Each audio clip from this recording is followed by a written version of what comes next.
ಮೊದಲು ನಾವು ಗಣನಾಯಕ ಏಕದಂತ ವರದಾಯಕ ವಿನಾಯಕನನ್ನು ಪ್ರಾರ್ಥಿಸಿ ನಮ್ಮನ್ನು ಆಶೀರ್ವದಿಸುವಂತೆ ಕೇಳುತ್ತೇವೆ. ನಂತರ ಹಂಸಗಳನ್ನು ಬರೆಯುವ ಮತ್ತು ಕೈಯಲ್ಲಿ ವೀಣೆಯನ್ನು ಹೊಂದಿರುವ ಮಾ ಸರಸ್ವತಿ ಮಾತೆಯ ಆಶೀರ್ವಾದವನ್ನು ಕೇಳುತ್ತೇವೆ. ನಾವು ನಮ್ಮ ಗುರುಗಳಿಂದಲೂ ಆಶೀರ್ವಾದ ಪಡೆಯುತ್ತೇವೆ. ದೇವರ ಆಶೀರ್ವಾದದಿಂದ ನಾವು ಪಾಂಡುರಂಗನನ್ನು ಪ್ರಾರ್ಥಿಸುತ್ತೇವೆ. ಈಗ ಲೇಖಕರು ಎಲ್ಲ 9 ಗ್ರಹಗಳ ಮಹತ್ವದ ಬಗ್ಗೆ ಸಾಲು ಸಾಲಾಗಿ ಇಂಗ್ಲಿಷ್ಗೆ ಅನುವಾದಿಸಲು ಪ್ರಯತ್ನಿಸುತ್ತಾರೆ. ನವಗ್ರಹ ಇದನ್ನು ಗುಜರಾತಿಯಲ್ಲಿ ಬರೆಯಲಾಗಿದೆ ಮತ್ತು ನಂತರ ಬಹಳ ಹಿಂದೆಯೇ ಮರಾಠಿಗೆ ಅನೇಕ ಶ್ಲೋಕಗಳಲ್ಲಿ ಅನುವಾದಿಸಲಾಗಿದೆ. ಈ ನಿರೂಪಣೆಯನ್ನು ಸರಿಯಾದ ಏಕಾಗ್ರತೆಯಿಂದ ಕೇಳಿದ ನಂತರ ನಿಮ್ಮ ಹಾದಿಯಲ್ಲಿರುವ ಎಲ್ಲ ಅಡೆತಡೆಗಳು ದೂರವಾಗುತ್ತವೆ. ವಿಕ್ರಮಾದಿತ್ಯ ಒಮ್ಮೆ ಉಜ್ಜಯಿನಿ ನಗರವನ್ನು ಆಳಿದನು. ಅವನು ನೀತಿವಂತ ಬೌದ್ಧಿಕ ಲೋಕೋಪಕಾರಿಯಾಗಿದ್ದನು ಮತ್ತು ತನ್ನ ಪ್ರಜೆಗಳನ್ನು ಯಾವುದೇ ದುಃಖದಿಂದ ಮುಕ್ತಗೊಳಿಸಲು ಯಾವಾಗಲೂ ಉತ್ಸುಕನಾಗಿದ್ದನು. ಅವನು ತನ್ನ ನಾಗರಿಕರನ್ನು ತನ್ನ ಸ್ವಂತ ಮಕ್ಕಳಂತೆ ನಡೆಸಿಕೊಂಡನು ಮತ್ತು ಅವರು ಅವನನ್ನು ತಮ್ಮ ಸ್ವಂತ ತಂದೆಯೆಂದು ಪರಿಗಣಿಸಿದರು. ಒಂದು ದಿನ ಅವನ ಆಸ್ಥಾನದಲ್ಲಿ ಅನೇಕ ವಿದ್ವಾಂಸರು ಮತ್ತು ಬುದ್ಧಿವಂತರು ಇದ್ದರು. ಆದ್ದರಿಂದ ರಾಜನು 9 ಗ್ರಹಗಳ ಗುಂಪಿನಲ್ಲಿ ಯಾವ ಗ್ರಹವು ಶ್ರೇಷ್ಠ ಎಂಬುದರ ಕುರಿತು ಚರ್ಚೆಯನ್ನು ಪ್ರಾರಂಭಿಸಲು ನಿರ್ಧರಿಸಿದನು. ಆದ್ದರಿಂದ ಜ್ಞಾನಿಗಳು ತಮ್ಮ ಪುಸ್ತಕಗಳು ಮತ್ತು ಧರ್ಮಗ್ರಂಥಗಳನ್ನು ತೆರೆದು ಪ್ರೇಕ್ಷಕರಿಗೆ ತಮ್ಮ ನೆಚ್ಚಿನ ಗ್ರಹದ ಬಗ್ಗೆ ಹೇಳುವ ಮೂಲಕ ಚರ್ಚೆಯಲ್ಲಿ ಭಾಗವಹಿಸಲು ಮುಂದೆ ಬಂದರು. ಮೊದಲ ಜ್ಞಾನಿಯು ಸೂರ್ಯನ ಗ್ರಹದಿಂದ ಪ್ರಾರಂಭಿಸಿದನು. ಅವನು ಹೇಳಿದನು, ಸೂರ್ಯ ಬಹಳ ಮುಖ್ಯ ಮತ್ತು ಮುಖ್ಯ ದೇವತೆ ಉಳಿದ ಎಲ್ಲಾ ಗ್ರಹಗಳು ತನ್ನ ಆಜ್ಞೆಯ ಪ್ರಕಾರ ಚಲಿಸುವಂತೆ ಮಾಡುತ್ತಾನೆ. ಅವನನ್ನು ಸೂರ್ಯನಾರಾಯಣ ಎಂದು ಕರೆಯಲಾಗುತ್ತದೆ, ಅಂದರೆ ಸೂರ್ಯದೇವರು. ಸೂರ್ಯನು ಎಲ್ಲಾ ಜೀವಿಗಳಿಗೆ ಜೀವವನ್ನು ನೀಡುತ್ತಾನೆ ಮತ್ತು ಅತ್ಯಂತ ಪ್ರಕಾಶಮಾನವಾದ ಗ್ರಹ. ಸೂರ್ಯನಾರಾಯಣನನ್ನು ಪೂಜಿಸುವ ಎಲ್ಲಾ ವ್ಯಕ್ತಿಗಳು ಜೀವನದಲ್ಲಿ ಎಲ್ಲವನ್ನೂ ಪಡೆಯುತ್ತಾರೆ. ಸೂರ್ಯನ ಬಗ್ಗೆ ಯೋಚಿಸುವುದರಿಂದ ಅನಾರೋಗ್ಯ ಮತ್ತು ಬಡತನದಿಂದಾಗಿ ನೋವು ನಿವಾರಣೆಯಾಗಬಹುದು ಮತ್ತು ಸೂರ್ಯನನ್ನು ಪೂಜಿಸುವವರ ಎಲ್ಲ ಆಸೆಗಳು ಈಡೇರುತ್ತವೆ. ಎಲ್ಲ 9 ಗ್ರಹಗಳು ಶಕ್ತಿಶಾಲಿಯಾಗಿದ್ದರೂ ಸೂರ್ಯನಾರಾಯಣನಿಗೆ ಅಪಾರ ಶಕ್ತಿ ಇದೆ ಮತ್ತು ಇಡೀ ಜಗತ್ತನ್ನು ಬೆಳಗಿಸುವ ಶಕ್ತಿ ಇದೆ. ಇದನ್ನು ನಾವು ನಮ್ಮ ಕಣ್ಣುಗಳಿಂದ ನೋಡಬಹುದು ಮತ್ತು ಅದಕ್ಕಾಗಿಯೇ ಅವನು ಎಲ್ಲಾ ಗ್ರಹಗಳಲ್ಲಿ ಶ್ರೇಷ್ಠ. ನಂತರ ಎರಡನೇ ಜ್ಞಾನಿಯು ಸಭೆಯ ಮುಂದೆ ನಿಂತು, ಚಂದ್ರನು ಅತ್ಯುತ್ತಮ ಗ್ರಹ ಎಂದು ಹೇಳಿದನು. ಚಂದ್ರನು ತೋಟಗಾರ ಮತ್ತು ಎಲ್ಲಾ ಸಸ್ಯಗಳು ಮತ್ತು ಮರಗಳನ್ನು ಹೊಂದಿದ್ದಾನೆ. ರಾತ್ರಿಯಲ್ಲಿ ಅವನು ಎಲ್ಲಾ ಸಸ್ಯಗಳು ಮತ್ತು ಮರಗಳಿಗೆ ಬೆಳಕನ್ನು ನೀಡುತ್ತಾನೆ ಮತ್ತು ಅವುಗಳನ್ನು ಬೆಳೆಯಲು ಪೋಷಿಸುತ್ತಾನೆ. ಅವನು ಬೃಹತ್ ದೇಹವನ್ನು ಹೊಂದಿರುವ ರಾತ್ರಿಯ ರಾಜ. ಅವನಿಗೆ 16 ಹಂತಗಳಿವೆ, ಸ್ಪಷ್ಟ ಮನಸ್ಸು ಇದೆ, ಯಾರಿಗೂ ತೊಂದರೆ ಕೊಡುವುದಿಲ್ಲ. ವಾಸ್ತವವಾಗಿ ಅವನು ತನ್ನ ಶಾಂತಗೊಳಿಸುವ ಪರಿಣಾಮಕ್ಕೆ ಹೆಸರುವಾಸಿಯಾಗಿದ್ದಾನೆ ಮತ್ತು ಅದಕ್ಕಾಗಿಯೇ ಶಿವನು ತನ್ನ ಹಣೆಯ ಮೇಲೆ ಚಂದ್ರನನ್ನು ಇಟ್ಟುಕೊಳ್ಳುತ್ತಾನೆ. ಚಂದ್ರನು ಎಲ್ಲರಿಗೂ ಸಂತೋಷವನ್ನು ನೀಡುತ್ತಾನೆ, ಆದ್ದರಿಂದ ಚಂದ್ರನನ್ನು ಪೂಜಿಸುವುದು ಒಳ್ಳೆಯದು. ಆಗ ಮೂರನೆಯ ಬುದ್ಧಿವಂತ ವ್ಯಕ್ತಿ ಎದ್ದು ನಿಂತು, ಮಂಗಳನು ಅಕ್ಕಸಾಲಿಗ ಮತ್ತು ಬಹಳ ಶಕ್ತಿಶಾಲಿ ಮತ್ತು ತುಂಬಾ ಕ್ರೂರಿ ಎಂದು ಹೇಳಿದನು. ಕತ್ತಿಯ ಅಂಚಿನಂತಿರುವ ಅವನ ಕ್ರೌರ್ಯದ ಬಗ್ಗೆ ನಮಗೆ ತಿಳಿದಿಲ್ಲ ಮತ್ತು ಅದು ಹೇಗೆ ಬೀಸುತ್ತದೆ ಎಂದು ನಮಗೆ ತಿಳಿದಿಲ್ಲ. ಆದಾಗ್ಯೂ ಮಂಗಳನು ತನ್ನ ಆರಾಧಕರನ್ನು ಆಶೀರ್ವದಿಸುತ್ತಾನೆ ಮತ್ತು ಯಾವಾಗಲೂ ಅವರೊಂದಿಗೆ ಸಂತೋಷವಾಗಿರುತ್ತಾನೆ ಮತ್ತು ಅವರ ಆಸೆಗಳನ್ನು ಪೂರೈಸುತ್ತಾನೆ. ತಮ್ಮ ಅಹಂಕಾರದಿಂದಾಗಿ ಮಂಗಳನನ್ನು ಪೂಜಿಸದವರು ಅವನ ಕೋಪವನ್ನು ಎದುರಿಸುತ್ತಾರೆ, ತಮ್ಮ ಎಲ್ಲಾ ಸಂಪತ್ತು, ವಂಶಸ್ಥರನ್ನು ಕಳೆದುಕೊಳ್ಳುತ್ತಾರೆ ಮತ್ತು ಅಂತಿಮವಾಗಿ ನಾಶವಾಗುತ್ತಾರೆ. ಇದರ ನಂತರ 4ನೇ ಬುದ್ಧಿವಂತ ವ್ಯಕ್ತಿ ಹೇಳಲು ಪ್ರಾರಂಭಿಸಿದನು, ಬುಧನು ಬಹಳ ಶಕ್ತಿಶಾಲಿ. ಎಲ್ಲಾ ಗ್ರಹಗಳಲ್ಲಿ ಬುಧ ಅದ್ಭುತ ಶೌರ್ಯವನ್ನು ಹೊಂದಿದ್ದನು ಅಥವಾ ಹೊಂದಿದ್ದಾನೆ. ಅವನು ವ್ಯಾಪಾರಿ ಮತ್ತು 9 ಗ್ರಹಗಳಲ್ಲಿ ತುದಿಯಲ್ಲಿದ್ದಾನೆ. ಬುಧನು ನಿಮ್ಮ ಬಗ್ಗೆ ಸಂತೋಷಪಟ್ಟರೆ ಅವನು ನಿಮ್ಮನ್ನು ಶ್ರೀಮಂತನನ್ನಾಗಿ ಮಾಡುತ್ತಾನೆ ಮತ್ತು ನಿಮ್ಮ ಯಶಸ್ಸಿನ ಹಾದಿಯನ್ನು ಯಾವುದೇ ಅಡೆತಡೆಗಳಿಂದ ಮುಕ್ತಗೊಳಿಸುತ್ತಾನೆ. ಬುಧನು ತುಂಬಾ ಬುದ್ಧಿವಂತ ಮತ್ತು ಕ್ರೂರನಲ್ಲ. ಅವನು ಎಲ್ಲರ ಲೌಕಿಕ ಚಿಂತೆಗಳನ್ನು ಎಲ್ಲಾ ಸಮಯದಲ್ಲೂ ತೆಗೆದುಹಾಕುತ್ತಾನೆ. ನಂತರ 5ನೇ ಜ್ಞಾನಿ ಹೇಳಿದನು, ಗುರುವು ಅದ್ಭುತ ಶಕ್ತಿಯನ್ನು ಹೊಂದಿದ್ದಾನೆ. ಇಂದ್ರ ದೇವ ಸೇರಿದಂತೆ ದೇವರುಗಳಲ್ಲಿ ಗುರುವು ಮೊದಲ ಸ್ಥಾನದಲ್ಲಿದೆ. ಗುರುವಿನ ಜ್ಞಾನದ ವ್ಯಾಪ್ತಿಯು ಗ್ರಹಿಕೆಗೆ ಮೀರಿದ್ದು. ಅವನು ತನ್ನ ಭಕ್ತರ ಮೇಲೆ ಕರುಣೆಯಿಂದ ತುಂಬಿದ್ದಾನೆ. ಅವನು ಐಹಿಕ ನೋವುಗಳನ್ನು ತೆಗೆದುಹಾಕುತ್ತಾನೆ ಮತ್ತು ನಿಮ್ಮ ಕರ್ಮಗಳ ಋಣಾತ್ಮಕ ಪರಿಣಾಮಗಳನ್ನು ಪುಡಿಮಾಡುತ್ತಾನೆ. ಅವನನ್ನು ನೋಡುವುದರಿಂದ ನೀವು ಎಲ್ಲಾ ದುಃಖಗಳು, ನೋವು ಮತ್ತು ಬಡತನದಿಂದ ಮುಕ್ತರಾಗುತ್ತೀರಿ. 9 ಗ್ರಹಗಳಲ್ಲಿ ಬೃಹಸ್ಪತಿ ಅತ್ಯಂತ ಅಪೇಕ್ಷಣೀಯ. ಗುರು ಬ್ರಾಹ್ಮಣ, ಅತ್ಯುನ್ನತ ಜಾತಿ.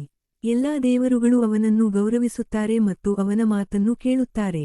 ನೀವು ಹಣ ನೀಡದಿದ್ದರೂ ಸಹ ಇತರ ಗ್ರಹಗಳನ್ನು ಪ್ರಾರ್ಥಿಸಿ. ಗುರುವಿಗೆ ಸೇವೆ ಸಲ್ಲಿಸುವ ಮೂಲಕ ಇತರ ಎಲ್ಲಾ ಗ್ರಹಗಳು ಸಂತೋಷಪಡುತ್ತವೆ.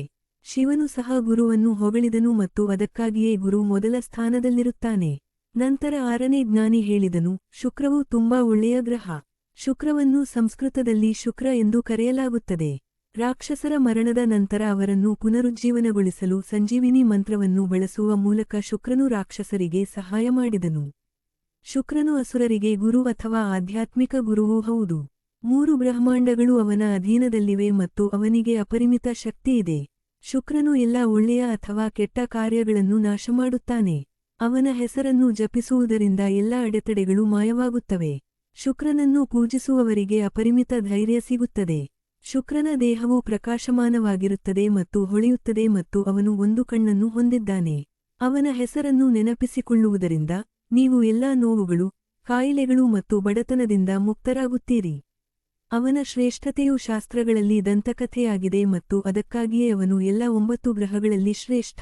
ಈ 6 ಗ್ರಹಗಳ ಬಗ್ಗೆ ಕೇಳಿದ ನಂತರ ರಾಜ ವಿಕ್ರಮಾದಿತ್ಯ ತಲೆಯಾಡಿಸಿ, ನೀವೆಲ್ಲರೂ ಗ್ರಹಗಳ ಶ್ರೇಷ್ಠತೆಯನ್ನು ವಿವರಿಸುವಲ್ಲಿ ಅತ್ಯುತ್ತಮ ಕೆಲಸ ಮಾಡಿದ್ದೀರಿ ಎಂದು ಹೇಳಿದನು. ಆದ್ದರಿಂದ ನಾವೆಲ್ಲರೂ ಈ ಗ್ರಹಗಳನ್ನು ಯಾವಾಗಲೂ ನೆನಪಿನಲ್ಲಿಟ್ಟುಕೊಳ್ಳಬೇಕು. ಈಗ ಬೇರೆ ಯಾವುದೇ ಗ್ರಹಗಳು ಉಳಿದಿವೆಯೇ ಎಂದು ನಮಗೆ ತಿಳಿಸಿ ಮತ್ತು ಹಾಗಿದ್ದಲ್ಲಿ ಅವುಗಳ ಬಗ್ಗೆ ಇನ್ನಷ್ಟು ಕೇಳೋಣ. ನಂತರ ಕೆಲವರು ರಾಹು ಮತ್ತು ಕೇತು 2 ವಿಚಿತ್ರ ಗ್ರಹಗಳು ಎಂದು ಹೇಳಿದರು. ಅವರಿಬ್ಬರೂ ಅಸುರರು, ರಾಕ್ಷಸರು, ಮತಂಗ ಜಾತಿ ಅಥವಾ ಬುಡಕಟ್ಟಿಗೆ ಸೇರಿದವರು. ಇಬ್ಬರೂ ತುಂಬಾ ಕ್ರೂರಿಗಳು. ಚಂದ್ರ ಮತ್ತು ಸೂರ್ಯ ಈ ಗ್ರಹಗಳಿಗೆ ಹೆದರುತ್ತಾರೆ ಮತ್ತು ಅವುಗಳನ್ನು ನೋಡುವಾಗಲೇ ನಡುಗುತ್ತಾರೆ. ರಾಹು ಚಂದ್ರನನ್ನು ತೊಂದರೆಗೊಳಿಸುತ್ತಾನೆ, ಆದರೆ ಕೇತು ಸೂರ್ಯನನ್ನು ತೊಂದರೆಗೊಳಿಸುತ್ತಾನೆ. ಪ್ರತಿ ಬಾರಿ ಗ್ರಹಣ ಸಂಭವಿಸಿದಾಗ ನಾವು ಈ ಪರಿಣಾಮವನ್ನು ಗಮನಿಸುತ್ತೇವೆ. ಅವರು ಎಲ್ಲಾ ಮನುಷ್ಯರನ್ನು ಮತ್ತು ಇತರ ಜೀವಿಗಳನ್ನು ತೊಂದರೆಗೊಳಿಸುತ್ತಾರೆ. ಓ ರಾಜ, ಇಬ್ಬರೂ ಒಂದೇ ರೀತಿ ಕಾಣುವಂತೆಯೇ ಅವರ ಸ್ವಭಾವಕ್ಕೆ ಅನುಗುಣವಾಗಿ ನಮ್ಮೆಲ್ಲರನ್ನೂ ತೊಂದರೆಗೊಳಿಸುತ್ತಾರೆ. ಆದಾಗ್ಯೂ ಅವರನ್ನು ಪೂಜಿಸಿದಾಗ ಅವರು ಸಮಾಧಾನಗೊಳ್ಳುತ್ತಾರೆ, ಆದ್ದರಿಂದ ನಾವು ಯಾವಾಗಲೂ ಅವರನ್ನು ಪೂಜಿಸಲು ಮರೆಯಬಾರದು. ನಂತರ 9ನೇ ಜ್ಞಾನಿ ಹೇಳಿದರು, ಶನಿದೇವ, ಶನಿ ಎಲ್ಲಕ್ಕಿಂತ ಶ್ರೇಷ್ಠ ಗ್ರಹ ಮತ್ತು ಅತ್ಯಂತ ಅದ್ಭುತ ಶಕ್ತಿಯನ್ನು ಹೊಂದಿದ್ದಾನೆ. ನಮಗೆ ಅವನ ಶೈಲಿ ತಿಳಿದಿಲ್ಲ, ಆದರೆ ಒಬ್ಬ ವ್ಯಕ್ತಿಯು ಎಲ್ಲಾ ಶಾಪಗಳಿಂದ ಶನಿದೇವನ ಆಶೀರ್ವಾದವನ್ನು ಪಡೆದ ನಂತರ ತಪ್ಪಿಸಿಕೊಳ್ಳುತ್ತಾನೆ. ಅವನು ಎಲ್ಲಾ ನೋವುಗಳಿಗೆ ಕಾರಣ, ಆದರೆ ಅವನು ಅಪಾರ ಸಂತೋಷವನ್ನು ನೀಡಬಲ್ಲನು. ಅವನು ಕೋಪಗೊಂಡಾಗ ಒಬ್ಬ ವ್ಯಕ್ತಿಗೆ ಅನೇಕ ಸಮಸ್ಯೆಗಳನ್ನು ನೀಡುತ್ತಾನೆ.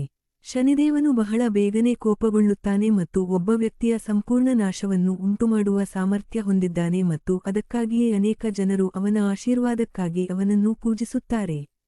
ಅವನ ನೋಟವು ಎಣ್ಣೆ ಮನುಷ್ಯನಂತೆ ಕಾಣುತ್ತದೆ ಮತ್ತು ಅವನ ದೇಹವು ಕಪ್ಪು ಬಣ್ಣದ್ದಾಗಿದೆ. ಅವನು ಕುಂಟನಾಗಿ ನಡೆಯುತ್ತಾನೆ, ಆದರೆ ಸುಂದರನಾಗಿರುತ್ತಾನೆ, ಮತ್ತು ಅವನು ಕಾಲದ ದೇವರು, ಕಲ್ ಭೈರವನನ್ನು ಪೂಜಿಸುತ್ತಾನೆ. ಅವನು ಯಾವುದೇ ಯುದ್ಧದಲ್ಲಿ ಅಜೇಯನಾಗಿರುತ್ತಾನೆ. ಯುದ್ಧವು ದೇವತೆಗಳೊಂದಿಗೆ ಅಥವಾ ರಾಕ್ಷಸರೊಂದಿಗೆ ಆಗಿರಲಿ ಮತ್ತು ತನ್ನ ನೋಟದಿಂದ ಯಾರನ್ನಾದರೂ ಪುಡಿಮಾಡಬಲ್ಲನು. ಈಗ ಅವನ ಅದ್ಭುತ ದೃಷ್ಟಿಯ ಕಥೆಯನ್ನು ಕೇಳಿ. ಶನಿದೇವನು ಜನಿಸಿದಾಗ ಅವನು ತನ್ನ ತಂದೆ ಸೂರ್ಯದೇವರನ್ನು ತನ್ನ ಸಾರಥಿ ಮತ್ತು ಕುದುರೆಗಳೊಂದಿಗೆ ನೋಡಿದನು. ಅವನು ಅವರನ್ನು ನೋಡಿದ ತಕ್ಷಣ ಸೂರ್ಯದೇವರು ಭಯಾನಕ ಚರ್ಮರೋಗದಿಂದ ಬಳಲುತ್ತಿದ್ದನು. ಸಾರಥಿ ಕುಂಟನಾದನು ಮತ್ತು ಕುದುರೆಗಳು ಕುರುಡಾದವು. ಅವರೆಲ್ಲರೂ ತುಂಬಾ ಪ್ರಯತ್ನಿಸಿದರು, ಆದರೆ ಬೇರೆ ಯಾವುದೇ ಪರಿಹಾರವೂ ಕೆಲಸ ಮಾಡಲಿಲ್ಲ. ಶನಿದೇವನು ಅವರನ್ನು ಮತ್ತೆ ನೋಡಿದಾಗ ಸೂರ್ಯದೇವರು ತನ್ನ ಸಾರಥಿ ಮತ್ತು ಕುದುರೆಗಳೊಂದಿಗೆ ಸಾಮಾನ್ಯ ಮತ್ತು ಆರೋಗ್ಯಕರನಾದನು. ಅವನ ಮಾತು ಕೇಳಿ ರಾಜ ವಿಕ್ರಮಾದಿತ್ಯ ನಗುತ್ತಾ, ಇಂತಹ ಮಗನಿಗೆ ಜನ್ಮ ನೀಡುವುದು ವ್ಯರ್ಥ. ಈ ಮಗ ಶತ್ರುವಿನಂತೆ. ಓಹ್ ಜ್ಞಾನಿಗಳೇ, ಈ ರೀತಿಯ ಮಗ ಹೆರಿಗೆಯಾದ ಕೂಡಲೇ ಇಷ್ಟೊಂದು ಹಾನಿ ಮಾಡಿದರೆ ಮುಂದೆ ಅವನು ಎಷ್ಟು ಹಾನಿ ಮಾಡಬಹುದು ಎಂದು ನನಗೆ ತಿಳಿಸಿ. ರಾಜ ವಿಕ್ರಮಾದಿತ್ಯನು ಜೋರಾಗಿ ಕೈ ಚಪ್ಪಾಳೆ ತಟ್ಟುತ್ತಾ ಹೀಗೆ ಹೇಳಿದನು. ರಾಜ ವಿಕ್ರಮಾದಿತ್ಯನು ಹೀಗೆ ಹೇಳುವುದನ್ನು ಮುಗಿಸುತ್ತಿದ್ದಂತೆ ಒಂದು ವಿಚಿತ್ರವಾದ ವಿಷಯ ಸಂಭವಿಸಿತು. ದಯವಿಟ್ಟು ಬಹಳ ಎಚ್ಚರಿಕೆಯಿಂದ ಆಲಿಸಿ. ಆ ಸಮಯದಲ್ಲಿ ಶನಿದೇವನು ತನ್ನ ರಥದ ಮೇಲೆ ಆ ಪ್ರದೇಶದಲ್ಲಿ ಹಾರುತ್ತಿದ್ದನು ಮತ್ತು ರಾಜನ ಮಾತುಗಳನ್ನು ಕೇಳಿದ ನಂತರ ಅವನು ತನ್ನ ರಥದಿಂದ ಇಳಿದು ರಾಜನ ಆಸ್ಥಾನವನ್ನು ಪ್ರವೇಶಿಸಿದನು. ಶನಿದೇವನು ರಥದ ಮೇಲೆ ಇರುವುದನ್ನು ನೋಡಿದ ಜ್ಞಾನಿಗಳು ಶನಿದೇವನು ಅಲ್ಲಿದ್ದಾನೆಂದು ರಾಜನಿಗೆ ಹೇಳಿದರು. ಆದ್ದರಿಂದ ರಾಜನು ತಕ್ಷಣ ಎದ್ದು ಶನಿದೇವನ ಪಾದಗಳಿಗೆ ನಮಸ್ಕರಿಸಿದನು. ಆದರೆ ಶನಿದೇವನು ಅವನನ್ನು ಪಕ್ಕಕ್ಕೆ ತಳ್ಳಿ, ನೀನು ದುರಹಂಕಾರಿ ರಾಜ ಮತ್ತು ವ್ಯಂಗ್ಯ ಮತ್ತು ಅಪಹಾಸ್ಯದಲ್ಲಿ ಅದ್ಭುತವಾಗಿ ನಿಪುಣ ಎಂದು ಹೇಳಿದನು. ಹಾಗಾದರೆ ಈಗ ನೀವು ಎಂದಿಗೂ ಮರೆಯದ ಅದ್ಭುತವನ್ನು ನಾನು ನಿಮಗೆ ತೋರಿಸುತ್ತೇನೆ. ನೀವು ನನ್ನ ಬಗ್ಗೆ ವ್ಯಂಗ್ಯ ಮತ್ತು ಅಪಹಾಸ್ಯದಿಂದ ಮಾತನಾಡಿದ್ದರಿಂದ ನಾನು, ಶನಿ, ನಿಮ್ಮ ಜಾತಕದಲ್ಲಿ ಕನ್ಯಾರಾಶಿಯ ಸ್ಥಾನದಲ್ಲಿ ಚಲಿಸುತ್ತೇನೆ. ಆಗ ನೀವು ನನ್ನ ಅದ್ಭುತ ಶಕ್ತಿಗಳನ್ನು ಮತ್ತು ನಿಮ್ಮ ದುರದೃಷ್ಟದ ಫಲಿತಾಂಶಗಳನ್ನು ನೋಡುತ್ತೀರಿ. ಇದನ್ನು ಹೇಳಿದ ನಂತರ ಶನಿದೇವನು ತನ್ನ ರಥವನ್ನು ಏರಿದನು. ತೀವ್ರವಾಗಿ ಅಸಮಾಧಾನಗೊಂಡ ರಾಜನು ಕರುಣೆಯನ್ನು ಬೇಡಿಕೊಂಡನು ಮತ್ತು ಕ್ಷಮೆಯನ್ನು ಕೇಳಿದನು, ಆದರೆ ಶನಿದೇವನು ನಿರಾಕರಿಸಿದನು ಮತ್ತು ಖಂಡಿತವಾಗಿಯೂ ಕೆಟ್ಟ ಫಲಿತಾಂಶಗಳನ್ನು ತೋರಿಸುತ್ತೇನೆ ಎಂದು ಒತ್ತಾಯಿಸಿದನು ಮತ್ತು ಬೇಗನೆ ಹಾರಿಹೋದನು. ಆದ್ದರಿಂದ ರಾಜನು ದುಃಖಿತನಾಗಿದ್ದನು ಮತ್ತು ಯೋಚಿಸಲು ಪ್ರಾರಂಭಿಸಿದನು. ಶನಿದೇವನನ್ನು ಗೇಲಿ ಮಾಡಿದ್ದಕ್ಕಾಗಿ ತಾನು ತುಂಬಾ ಮೂರ್ಖನೆಂದು ಮತ್ತು ತನ್ನ ಹಠಾತ್ ಹೇಳಿಕೆಗಳ ಮೂಲಕ ಶನಿದೇವನ ಭಾವನೆಗಳನ್ನು ಅನಗತ್ಯವಾಗಿ ನೋಯಿಸಿದ್ದೇನೆ ಎಂದು ಅವನು ಜ್ಞಾನಿಗಳಿಗೆ ಹೇಳಿದನು. ಈಗ ಶನಿದೇವನು ಖಂಡಿತವಾಗಿಯೂ ನನ್ನನ್ನು ತೊಂದರೆಗೊಳಿಸುತ್ತಾನೆ. ಹಾಗಾದರೆ ನಾನು ಏನು ಮಾಡಲಿ? ಈ ಪರಿಸ್ಥಿತಿಯನ್ನು ಸರಿಪಡಿಸಲು ನನಗೆ ಯಾವುದೇ ಮಾರ್ಗವಿದೆಯೇ? ಆದರೆ ಆಳವಾಗಿ ರಾಜ ವಿಕ್ರಮಾದಿತ್ಯನಿಗೆ ತಾನು ಮಾಡಿದ್ದು ತಪ್ಪು ಎಂದು ತಿಳಿದಿತ್ತು ಮತ್ತು ಏನಾಗಲಿದೆಯೋ ಅದು ಸಂಭವಿಸುತ್ತದೆ ಎಂದು ಒಪ್ಪಿಕೊಂಡನು. ಆದ್ದರಿಂದ ರಾಜನು ತನ್ನ ಅದೃಷ್ಟದ ಬಗ್ಗೆ ಇನ್ನಷ್ಟು ದುಃಖಿತನಾದನು. ಅವನು ಜ್ಞಾನಿಗಳ ಸಭೆಯನ್ನು ಮುಂದೂಡಿದನು ಮತ್ತು ವಿಶ್ರಾಂತಿ ಪಡೆಯಲು ತನ್ನ ಮಲಗುವ ಕೋಣೆಗೆ ಹೋದನು. ನಂತರ 1 ತಿಂಗಳು ಕಳೆದು ಶನಿದೇವನು ರಾಜ ವಿಕ್ರಮಾದಿತ್ಯನ ಜಾತಕದ 12ನೇ ಮನೆಗೆ ಸ್ಥಳಾಂತರಗೊಂಡನು. ಇದು ಯಾವುದೇ ವ್ಯಕ್ತಿಯ ಜಾತಕದಲ್ಲಿ ಸಂಭವಿಸಬಹುದಾದ ಅತ್ಯಂತ ಕೆಟ್ಟ ಮತ್ತು ಕ್ರೂರ ಸನ್ನಿವೇಶವಾಗಿದೆ ಎಂದು ಭಾವಿಸಲಾಗಿದೆ. ನಂತರ ಜ್ಞಾನಿಗಳು ರಾಜನು ಶನಿದೇವನನ್ನು ಪೂಜಿಸಬೇಕು ಎಂದು ಹೇಳಿದರು, ಏಕೆಂದರೆ ಮುಂದಿನ 7.5 ವರ್ಷಗಳ ಕಾಲ ಶನಿದೇವನು ಖಂಡಿತವಾಗಿಯೂ ಅವನ ಜಾತಕವನ್ನು ಆಳುತ್ತಾನೆ. ರಾಜನು ಶನಿಯನ್ನು ಗೇಲಿ ಮಾಡಿದ್ದರಿಂದ ಶನಿಯು 3 ಬ್ರಹ್ಮಾಂಡಗಳನ್ನು ತೊಂದರೆಗೊಳಿಸುವಂತೆ ಅವನಿಗೆ ತೊಂದರೆ ನೀಡುತ್ತಾನೆ. ನಂತರ ಜ್ಞಾನಿಗಳು ಶನಿದೇವನನ್ನು ಹೇಗೆ ಪೂಜಿಸಬೇಕು ಎಂಬ ವಿಧಾನವನ್ನು ತೋರಿಸಿದರು. ಅವರು ಹೇಳಿದರು, ಈ ವಿಧಾನವನ್ನು ಬಹಳ ಗಮನವಿಟ್ಟು ಕೇಳಿ. ಮೊದಲು ಔಷಧೀಯ ಗಿಡಮೂಲಿಕೆಗಳಿಂದ ಸ್ನಾನ ಮಾಡಿ, ನಂತರ ಕಬ್ಬಿಣದ ಕುದುರೆ ಲಾಳವನ್ನು ತೆಗೆದುಕೊಂಡು ಆ ಕುದುರೆ ಲಾಳದಿಂದ ವಿಗ್ರಹವನ್ನು ಮಾಡಿ. ನಂತರ ಆ ವಿಗ್ರಹವನ್ನು ಮಣ್ಣಿನ ಪಾತ್ರೆಯಲ್ಲಿ ಸ್ಥಾಪಿಸಿ. ವಿಗ್ರಹದ ಮೇಲೆ ಎಣ್ಣೆ ಮತ್ತು ನೀರಿನ ಮಿಶ್ರಣವನ್ನು ಸುರಿಯುವ ಮೂಲಕ ಪೂಜೆಯನ್ನು ಪ್ರಾರಂಭಿಸಿ ಮತ್ತು ಶನಿದೇವನ ಹೆಸರನ್ನು 23,000 ಬಾರಿ ಪುನರಾವರ್ತಿಸಿ. ಇದು ಪೂರ್ಣಗೊಂಡ ನಂತರ ಬ್ರಾಹ್ಮಣರಿಗೆ ಶನಿದೇವನಂತೆ ಉಡುಗೊರೆಗಳನ್ನು ನೀಡಿ. ಬ್ರಾಹ್ಮಣರು ಸಂತೋಷಪಡುವಾಗ ಶನಿದೇವನು ಸಂತೋಷವಾಗಿರುತ್ತಾನೆ ಎಂದು ಭಾವಿಸಿ. ಆಗ ರಾಜನು ಹೇಳಿದನು, ಆದರೆ ಶನಿದೇವನು ನನ್ನ ಬಗ್ಗೆ ಸಂತೋಷಪಡುವುದಿಲ್ಲ. ಹಾಗಾಗಿ ಏನಾಗಲಿದೆಯೋ ಅದು ನಡೆಯಲಿ. ನಂತರ ಅವನು ಬುದ್ಧಿವಂತರನ್ನು ಅಲ್ಲಿಂದ ಹೊರಟು ಮನೆಗೆ ಹೋಗಲು ಹೇಳಿದನು. ಕೆಲವು ದಿನಗಳ ನಂತರ ಒಂದು ಮಧ್ಯಾಹ್ನ ಶನಿದೇವನು ಕುದುರೆ ವ್ಯಾಪಾರಿಯ ವೇಷದಲ್ಲಿ ಉಜ್ಜಯಿನಿಗೆ ಬಂದನು. ರಾಜ ವಿಕ್ರಮಾದಿತ್ಯನು ಅಲ್ಲಿಗೆ ಬಂದು ಕುದುರೆಗಳ ಬೆಲೆಯನ್ನು ವಿಚಾರಿಸಿದನು. ಶನಿದೇವನು ಈ ಕುದುರೆಯನ್ನು ಪ್ರಯತ್ನಿಸು ಎಂದು ಹೇಳಿದಾಗ ಈ ಕುದುರೆಯ ನಿಜವಾದ ಮೌಲ್ಯ ಏನೆಂದು ನಿಮಗೆ ತಿಳಿಯುತ್ತದೆ. ನಂತರ ಅವನು ಕುದುರೆಯ ಮೇಲೆ ಸವಾರನೊಂದಿಗೆ ಒಂದು ಸುಂದರವಾದ ಕುದುರೆಯನ್ನು ತಂದನು. ಕುದುರೆ ಸವಾರನು ಕುದುರೆಯನ್ನು ವೃತ್ತಾಕಾರವಾಗಿ ಚಲಿಸಿದನು.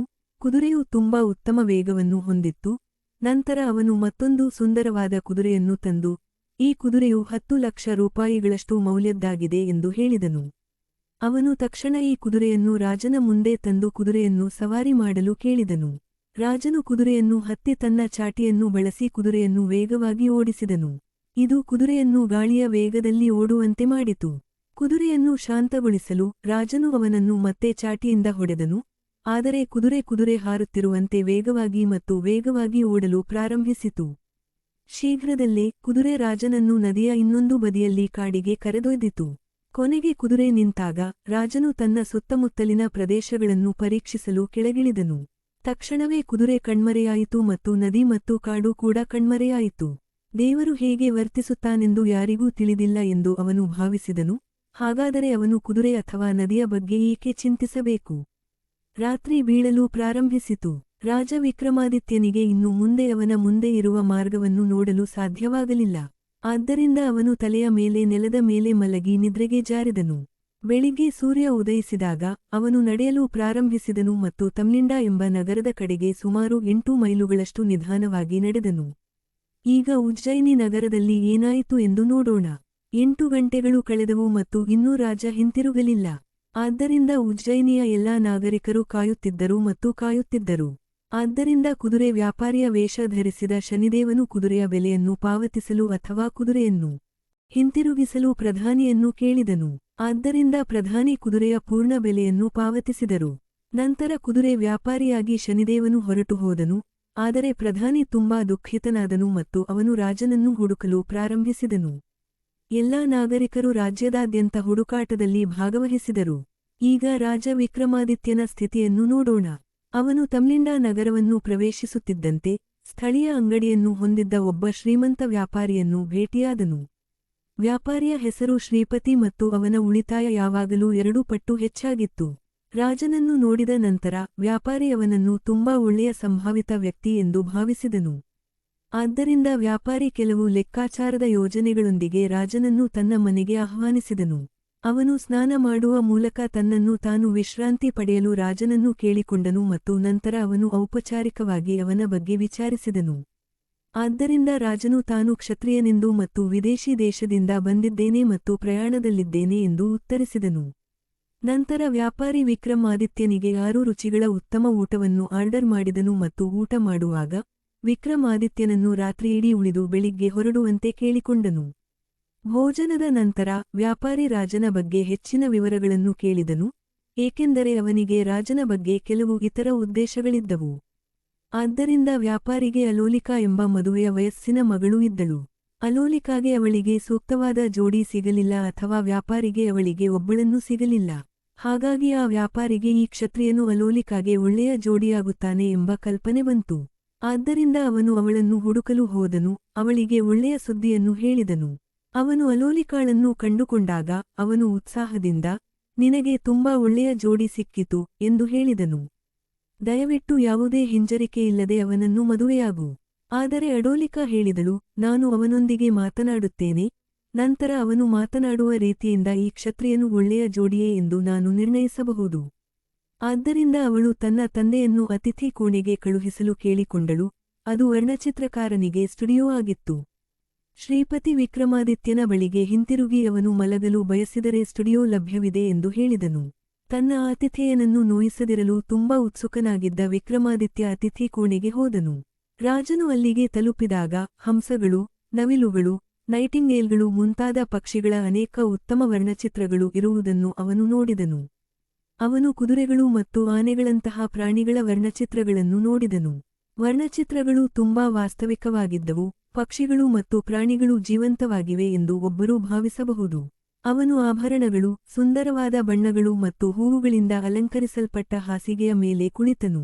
ಪ್ರತಿಯೊಂದು ಮೂಲೆಯಲ್ಲೂ ಅನೇಕ ದೀಪಗಳು ಇರುವುದನ್ನು ಅವನು ಗಮನಿಸಿದನು. ಇದನ್ನು ನೋಡಿದಾಗ ಅವನು ಆಶ್ಚರ್ಯಚಕಿತನಾದನು ಮತ್ತು ಈ ಸ್ಥಳದ ಪದ್ಧತಿಗಳ ಬಗ್ಗೆ ನಿರಂತರವಾಗಿ ಯೋಚಿಸುತ್ತಿದ್ದನು. ನಂತರ ಅವನು ಏನು ಮಾಡಬೇಕೆಂದು ಯೋಚಿಸಿದನು ಮತ್ತು ಮುಂದಿನ ಕ್ಷಣಗಳು ಬರುತ್ತಿದ್ದಂತೆ ಅವುಗಳನ್ನು ಎದುರಿಸಲು ನಿರ್ಧರಿಸಿದನು. ಎಲ್ಲರನ್ನೂ ತೊಂದರೆಗೊಳಿಸುವ ಶನಿದೇವನು ಈ ಘಟನೆಗಳನ್ನು ಯೋಜಿಸಿರಬೇಕು ಮತ್ತು ಈ ಆಲೋಚನೆಗಳೊಂದಿಗೆ ವಿಕ್ರಮಾದಿತ್ಯನು ಮಲಗಲು ಪ್ರಯತ್ನಿಸಿದನು ಎಂದು ಅವನಿಗೆ ಆಳವಾಗಿ ತಿಳಿದಿತ್ತು. ದುರದೃಷ್ಟವಶಾತ್ ಅವನ ಮನಸ್ಸು ಇನ್ನೂ ಅಶಾಂತಿಯಿಂದ ಕೂಡಿತ್ತು, ಆದ್ದರಿಂದ ಅವನು ಮಲಗಲು ಪ್ರಯತ್ನಿಸಲು ತನ್ನ ತಲೆಯನ್ನು ಮುಚ್ಚಿಕೊಂಡನು. ಸ್ವಲ್ಪ ಸಮಯದ ನಂತರ ಅಲೋಲಿಕನು ರಾಜ ಮಲಗಿದ್ದ ಸ್ಟುಡಿಯೋವನ್ನು ಪ್ರವೇಶಿಸಿದನು. ರಾಜನನ್ನು ಸ್ವಾಗತಿಸಲು ಆ ಕಾಲದ ಪದ್ಧತಿಯ ಪ್ರಕಾರ 5 ಎಣ್ಣೆ ದೀಪಗಳು ಮತ್ತು ಹೂವುಗಳ ತಟ್ಟೆ ಮುಂತಾದ ಎಲ್ಲಾ ಸಾಮಗ್ರಿಗಳನ್ನು ಅವಳು ತನ್ನೊಂದಿಗೆ ತಂದಿದ್ದಳು. ಅವಳು ಸುಂದರವಾದ ಮೇಕಪ್ ಮಾಡಿದಳು ಮತ್ತು ಮುತ್ತಿನ ಹಾರವನ್ನು ಸಹ ಧರಿಸಿದ್ದಳು ಮತ್ತು ತುಂಬಾ ಪರಿಮಳಯುಕ್ತ ಸುಗಂಧ ದ್ರವ್ಯಗಳನ್ನು ಬಳಸಿದಳು. ಅವಳು ಕಣಕಾಲುಗಳನ್ನು ಧರಿಸಿದ್ದಳು. ಅವಳು ತನ್ನ ಕೈಗಳಲ್ಲಿ ವಜ್ರದ ಆಭರಣಗಳಿಂದ ಕೂಡ ಅಲಂಕರಿಸಿಕೊಂಡಿದ್ದಳು, ಅದು ತುಂಬಾ ಪ್ರಕಾಶಮಾನವಾಗಿ ಹೊಳೆಯುತ್ತಿತ್ತು. ಅವಳು ಸುಂದರ ಪ್ರತಿಮೆಯಂತೆ ಕಾಣುತ್ತಿದ್ದಳು ಮತ್ತು ನಿದ್ರಿಸುತ್ತಿರುವಂತೆ ನಟಿಸುತ್ತಿದ್ದ ವಿಕ್ರಮಾದಿತ್ಯನ ಮುಂದೆ ನಿಂತಳು. ಅವನು ಎಚ್ಚರಗೊಳ್ಳದ ಕಾರಣ ಅಲೋಲಿಕಾ ಸ್ವಲ್ಪ ಹೊತ್ತು ಯೋಚಿಸಿ ಶ್ರೀಗಂಧದ ಜಗ್ನಿಂದ ಸ್ವಲ್ಪ ನೀರನ್ನು ವಿಕ್ರಮಾದಿತ್ಯನ ಮೇಲೆ ಚಿಮುಕಿಸಿದಳು. ಆದರೂ ಅವನು ಎಚ್ಚರಗೊಳ್ಳಲಿಲ್ಲ. ಹೀಗೆ ಸುಮಾರು 2 ಗಂಟೆಗಳು ಕಳೆದವು. ಆದ್ದರಿಂದ ಅಲೋಲಿಕಾ ಸುಸ್ತಾಗಿ ತನ್ನ ಮುತ್ತಿನ ಹಾರವನ್ನು ತೆಗೆದು ಹತ್ತಿರದ ಗೋಡೆಯ ಮೇಲಿನ ಒಂದು ಗೂಟಕ್ಕೆ ನೇತು ಹಾಕಿದಳು. ಕೊನೆಗೆ ಅವಳು ಸ್ವಲ್ಪ ಚಿಂತೆ ಮತ್ತು ನಿರಾಶೆಯಿಂದ ನಿದ್ರಿಸಿದಳು. ವಿಕ್ರಮಾದಿತ್ಯ ತನ್ನ ತಲೆಯ ಮೇಲೆ ಹೊದಿಕೆಯನ್ನು ತೆಗೆದು, ಈ ಹುಡುಗಿ ಯಾರು ಮತ್ತು ಅವಳು ನನ್ನ ಪಕ್ಕದಲ್ಲಿ ಏಕೆ ಮಲಗಿದ್ದಾಳೆ? ಯಾವುದೇ ಅನೈತಿಕ ಕೃತ್ಯಗಳನ್ನು ಮಾಡದಿರಲು ಉತ್ಸುಕನಾಗಿದ್ದಾಗ ವಿಕ್ರಮಾದಿತ್ಯ ತನ್ನ ಆಸೆಗಳನ್ನು ನಿಯಂತ್ರಿಸುವುದು ಮತ್ತು ಈ ಹುಡುಗಿಯನ್ನು ಮಗಳಂತೆ ನೋಡಿಕೊಳ್ಳುವುದು ಮತ್ತು ಆ ವಿಷಯದಲ್ಲಿ ಅವಳೊಂದಿಗೆ ಮಾತನಾಡುವುದು ಉತ್ತಮ ಎಂದು ನಿರ್ಧರಿಸಿದನು. ನಂತರ ಅವನು ಸುತ್ತಲೂ ನೋಡಿದನು ಮತ್ತು ಮತ್ತೆ ವರ್ಣಚಿತ್ರಗಳನ್ನು ನೋಡಿದನು. ಇದ್ದಕ್ಕಿದ್ದಂತೆ ಅದು ಒಂದು ಪವಾಡದಂತೆ, ವರ್ಣಚಿತ್ರಗಳಲ್ಲಿ ಒಂದಾದ ಹಂಸವು ಜೀವಕ್ಕೆ ಬಂದು, ಅಲೋಲಿಕಾಳ ಮುತ್ತಿನ ಹಾರವನ್ನು ಸಮೀಪಿಸಿ ಅದನ್ನು ತನ್ನ ಬಾಯಿಂದ ಹಿಡಿದನು. ಇದನ್ನು ನೋಡಿ ರಾಜ ಆಶ್ಚರ್ಯಚಕಿತನಾದನು ಮತ್ತು ಹಂಸದ ಬಾಯಿಂದ ಮುತ್ತಿನ ಹಾರವನ್ನು ಕಸಿದುಕೊಳ್ಳುವುದು ತಪ್ಪು ಎಂದು ಭಾವಿಸಿದನು, ಏಕೆಂದರೆ ಅದು ಹಂಸಕ್ಕೆ ನೋವುಂಟು ಮಾಡುತ್ತದೆ ಮತ್ತು ಅದು ಯಾವುದೇ ಜೀವಿಗಳಿಗೆ ನೋವುಂಟು ಮಾಡಬಾರದು ಎಂಬ ತನ್ನ ತತ್ವಕ್ಕೆ ವಿರುದ್ಧವಾಗಿರುತ್ತದೆ. ಆದ್ದರಿಂದ ಹಂಸವು ಇಡೀ ಹಾರವನ್ನು ನುಂಗುವುದನ್ನು ಅವನು ನೋಡಿದನು. ತಾನು ಕಂಡದ್ದರ ಬಗ್ಗೆ ಗೊಂದಲಕ್ಕೊಳಗಾದ ವಿಕ್ರಮಾದಿತ್ಯ ನಿದ್ರೆಗೆ ಜಾರಿದನು. ಮರುದಿನ ಬೆಳಿಗ್ಗೆ ಅಲೋಲಿಕಾ ಎಚ್ಚರಗೊಂಡು, ಈ ವ್ಯಕ್ತಿ ಎಲ್ಲರಿಗಿಂತ ದೊಡ್ಡ ಮೂರ್ಖ ಎಂದು ತನ್ನೊಳಗೆ ಯೋಚಿಸಿದಳು. ಇಡೀ ರಾತ್ರಿ ನಾನು ಅವನ ಪಕ್ಕದಲ್ಲಿ ಮಲಗಿದ್ದೆ ಮತ್ತು ಅವನು ಎಂದಿಗೂ ಸ್ಪಷ್ಟವಾಗಿ ಎಚ್ಚರಗೊಳ್ಳಲಿಲ್ಲ. ಕ್ಷತ್ರಿಯನಿಗೆ ಪುರುಷತ್ವವಿಲ್ಲ.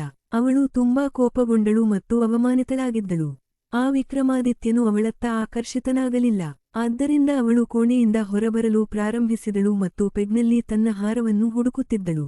ಅವಳ ಆಶ್ಚರ್ಯಕ್ಕೆ ಹಾರ ಕಾಣೆಯಾಗಿತ್ತು. ಆದ್ದರಿಂದ ಅವಳು ರಾಜನನ್ನು ಎಬ್ಬಿಸಿ ಹಾರವನ್ನು ಕದ್ದಿದ್ದಾನೆ ಎಂದು ಆರೋಪಿಸಿದಳು. ಅವಳು ಅವನಿಗೆ ಹಾರವನ್ನು ಹಿಂತಿರುಗಿಸಿ ರಾಜ್ಯದಿಂದ ಹೊರಬರಲು ಆದೇಶಿಸಿದಳು. ಏನಾಯಿತು ಎಂಬುದರ ಕುರಿತು ಎಲ್ಲಾ ಗ್ರಾಮಸ್ಥರಿಗೆ ಹೇಳುವುದಾಗಿ ಬೆದರಿಕೆ ಹಾಕಿದಳು ಮತ್ತು ಅವನ ಕಳ್ಳತನಕ್ಕಾಗಿ ಅವನು ಸಾರ್ವಜನಿಕ ಅವಮಾನ ಮತ್ತು ಅವಮಾನವನ್ನು ಎದುರಿಸಬೇಕಾಗುತ್ತದೆ ಎಂದು ಹೇಳಿದಳು. ಆದ್ದರಿಂದ ರಾಜನು ತಾನು ಹಾರವನ್ನು ತೆಗೆದುಕೊಳ್ಳಲಿಲ್ಲ ಮತ್ತು ಅವನು ಅಲ್ಲಿ ಮಲಗಿದ್ದಕ್ಕಾಗಿ ಅವನ ಮೇಲೆ ಆರೋಪ ಹೊರಿಸಲಾಗುತ್ತಿದೆ ಎಂದು ಹೇಳಿದನು. ಆದ್ದರಿಂದ ಅಲೋಲಿಕಾ ತುಂಬಾ ಕೋಪಗೊಂಡಳು ಮತ್ತು ತಕ್ಷಣ ತನ್ನ ತಂದೆಗೆ ಅವನು ಮನೆಗೆ ತಂದ ಪರಿಪೂರ್ಣ ಜೋಡಿಯು ಕೇವಲ ವೃತ್ತಿಪರ ಕಳ್ಳನೆಂದು ಹೇಳಿದಳು. ಅವನು ತನ್ನ ಹಾರವನ್ನು ಕದ್ದನು. ನಂತರ ಅವಳು ತನ್ನ ತಂದೆಗೆ ಅತಿಥಿಯಿಂದ ಹಾರವನ್ನು ಪಡೆದು ಅವನನ್ನು ಕಳುಹಿಸಲು ಹೇಳಿದಳು. ನಂತರ ಶ್ರೀಪತಿ ವಿಕ್ರಮಾದಿತ್ಯನನ್ನು ಕೇಳಿದನು, ನಾನು ನಿನಗೆ ವಿಶ್ರಾಂತಿ ಪಡೆಯಲು ಉತ್ತಮ ಸ್ಥಳವನ್ನು ನೀಡಿದ್ದೇನೆ.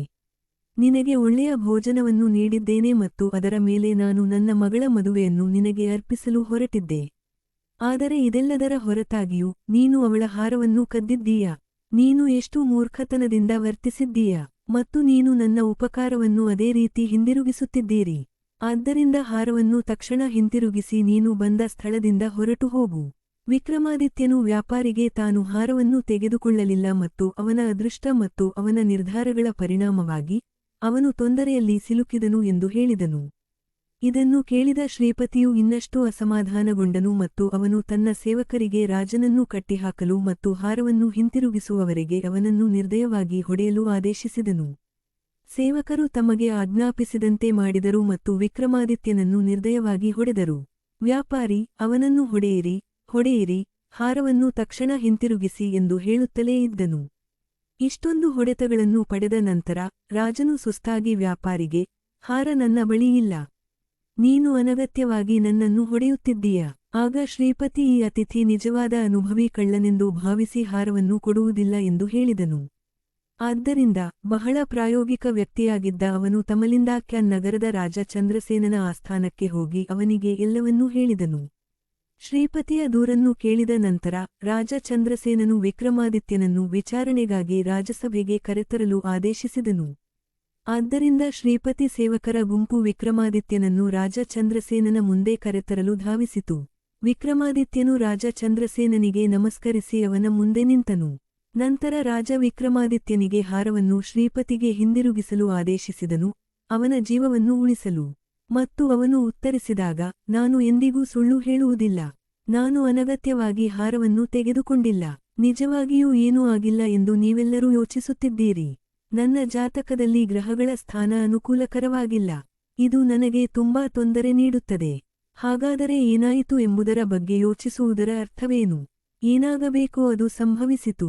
ಒಬ್ಬನು ದರೋಡೆ ಮಾಡಬಾರದು, ಆದರೆ ಅವನನ್ನು ಕ್ಷಮಿಸಬೇಕು. ಆದ್ದರಿಂದ ದಯವಿಟ್ಟು ಕರುಣಿಸು. ಇದನ್ನು ಕೇಳಿದ ನಂತರ ರಾಜ ಚಂದ್ರಸೇನನು ಗಂಭೀರನಾದನು ಮತ್ತು ವಿಕ್ರಮಾದಿತ್ಯನು ತನ್ನೊಂದಿಗೆ ಆಟವಾಡುತ್ತಿದ್ದಾನೆ ಎಂದು ಭಾವಿಸಿದನು. ಆ ಉಗ್ರ ಸ್ಥಿತಿಯಲ್ಲಿ ಅವನು ಬೆಂಕಿಯಲ್ಲಿ ಕೆಂಪು ಕಾದ ಕಲ್ಲಿದ್ದಲಿನಂತೆ ಕೆಂಪಾಗಿ ಕಾಣುತ್ತಿದ್ದನು. ಆದ್ದರಿಂದ ಅವನು ಸೇವಕರಿಗೆ ಗರ್ಜಿಸುವ ಧ್ವನಿಯಲ್ಲಿ ಹೇಳಿದನು, ಅವನ ಕೈಗಳು ಮತ್ತು ಆಸನವನ್ನು ಕತ್ತರಿಸಿ ನಗರದಿಂದ ಹೊರಗೆ ಎಸೆದು ಆಹಾರ ಮತ್ತು ನೀರಿಲ್ಲದೆ ಬಿಟ್ಟನು.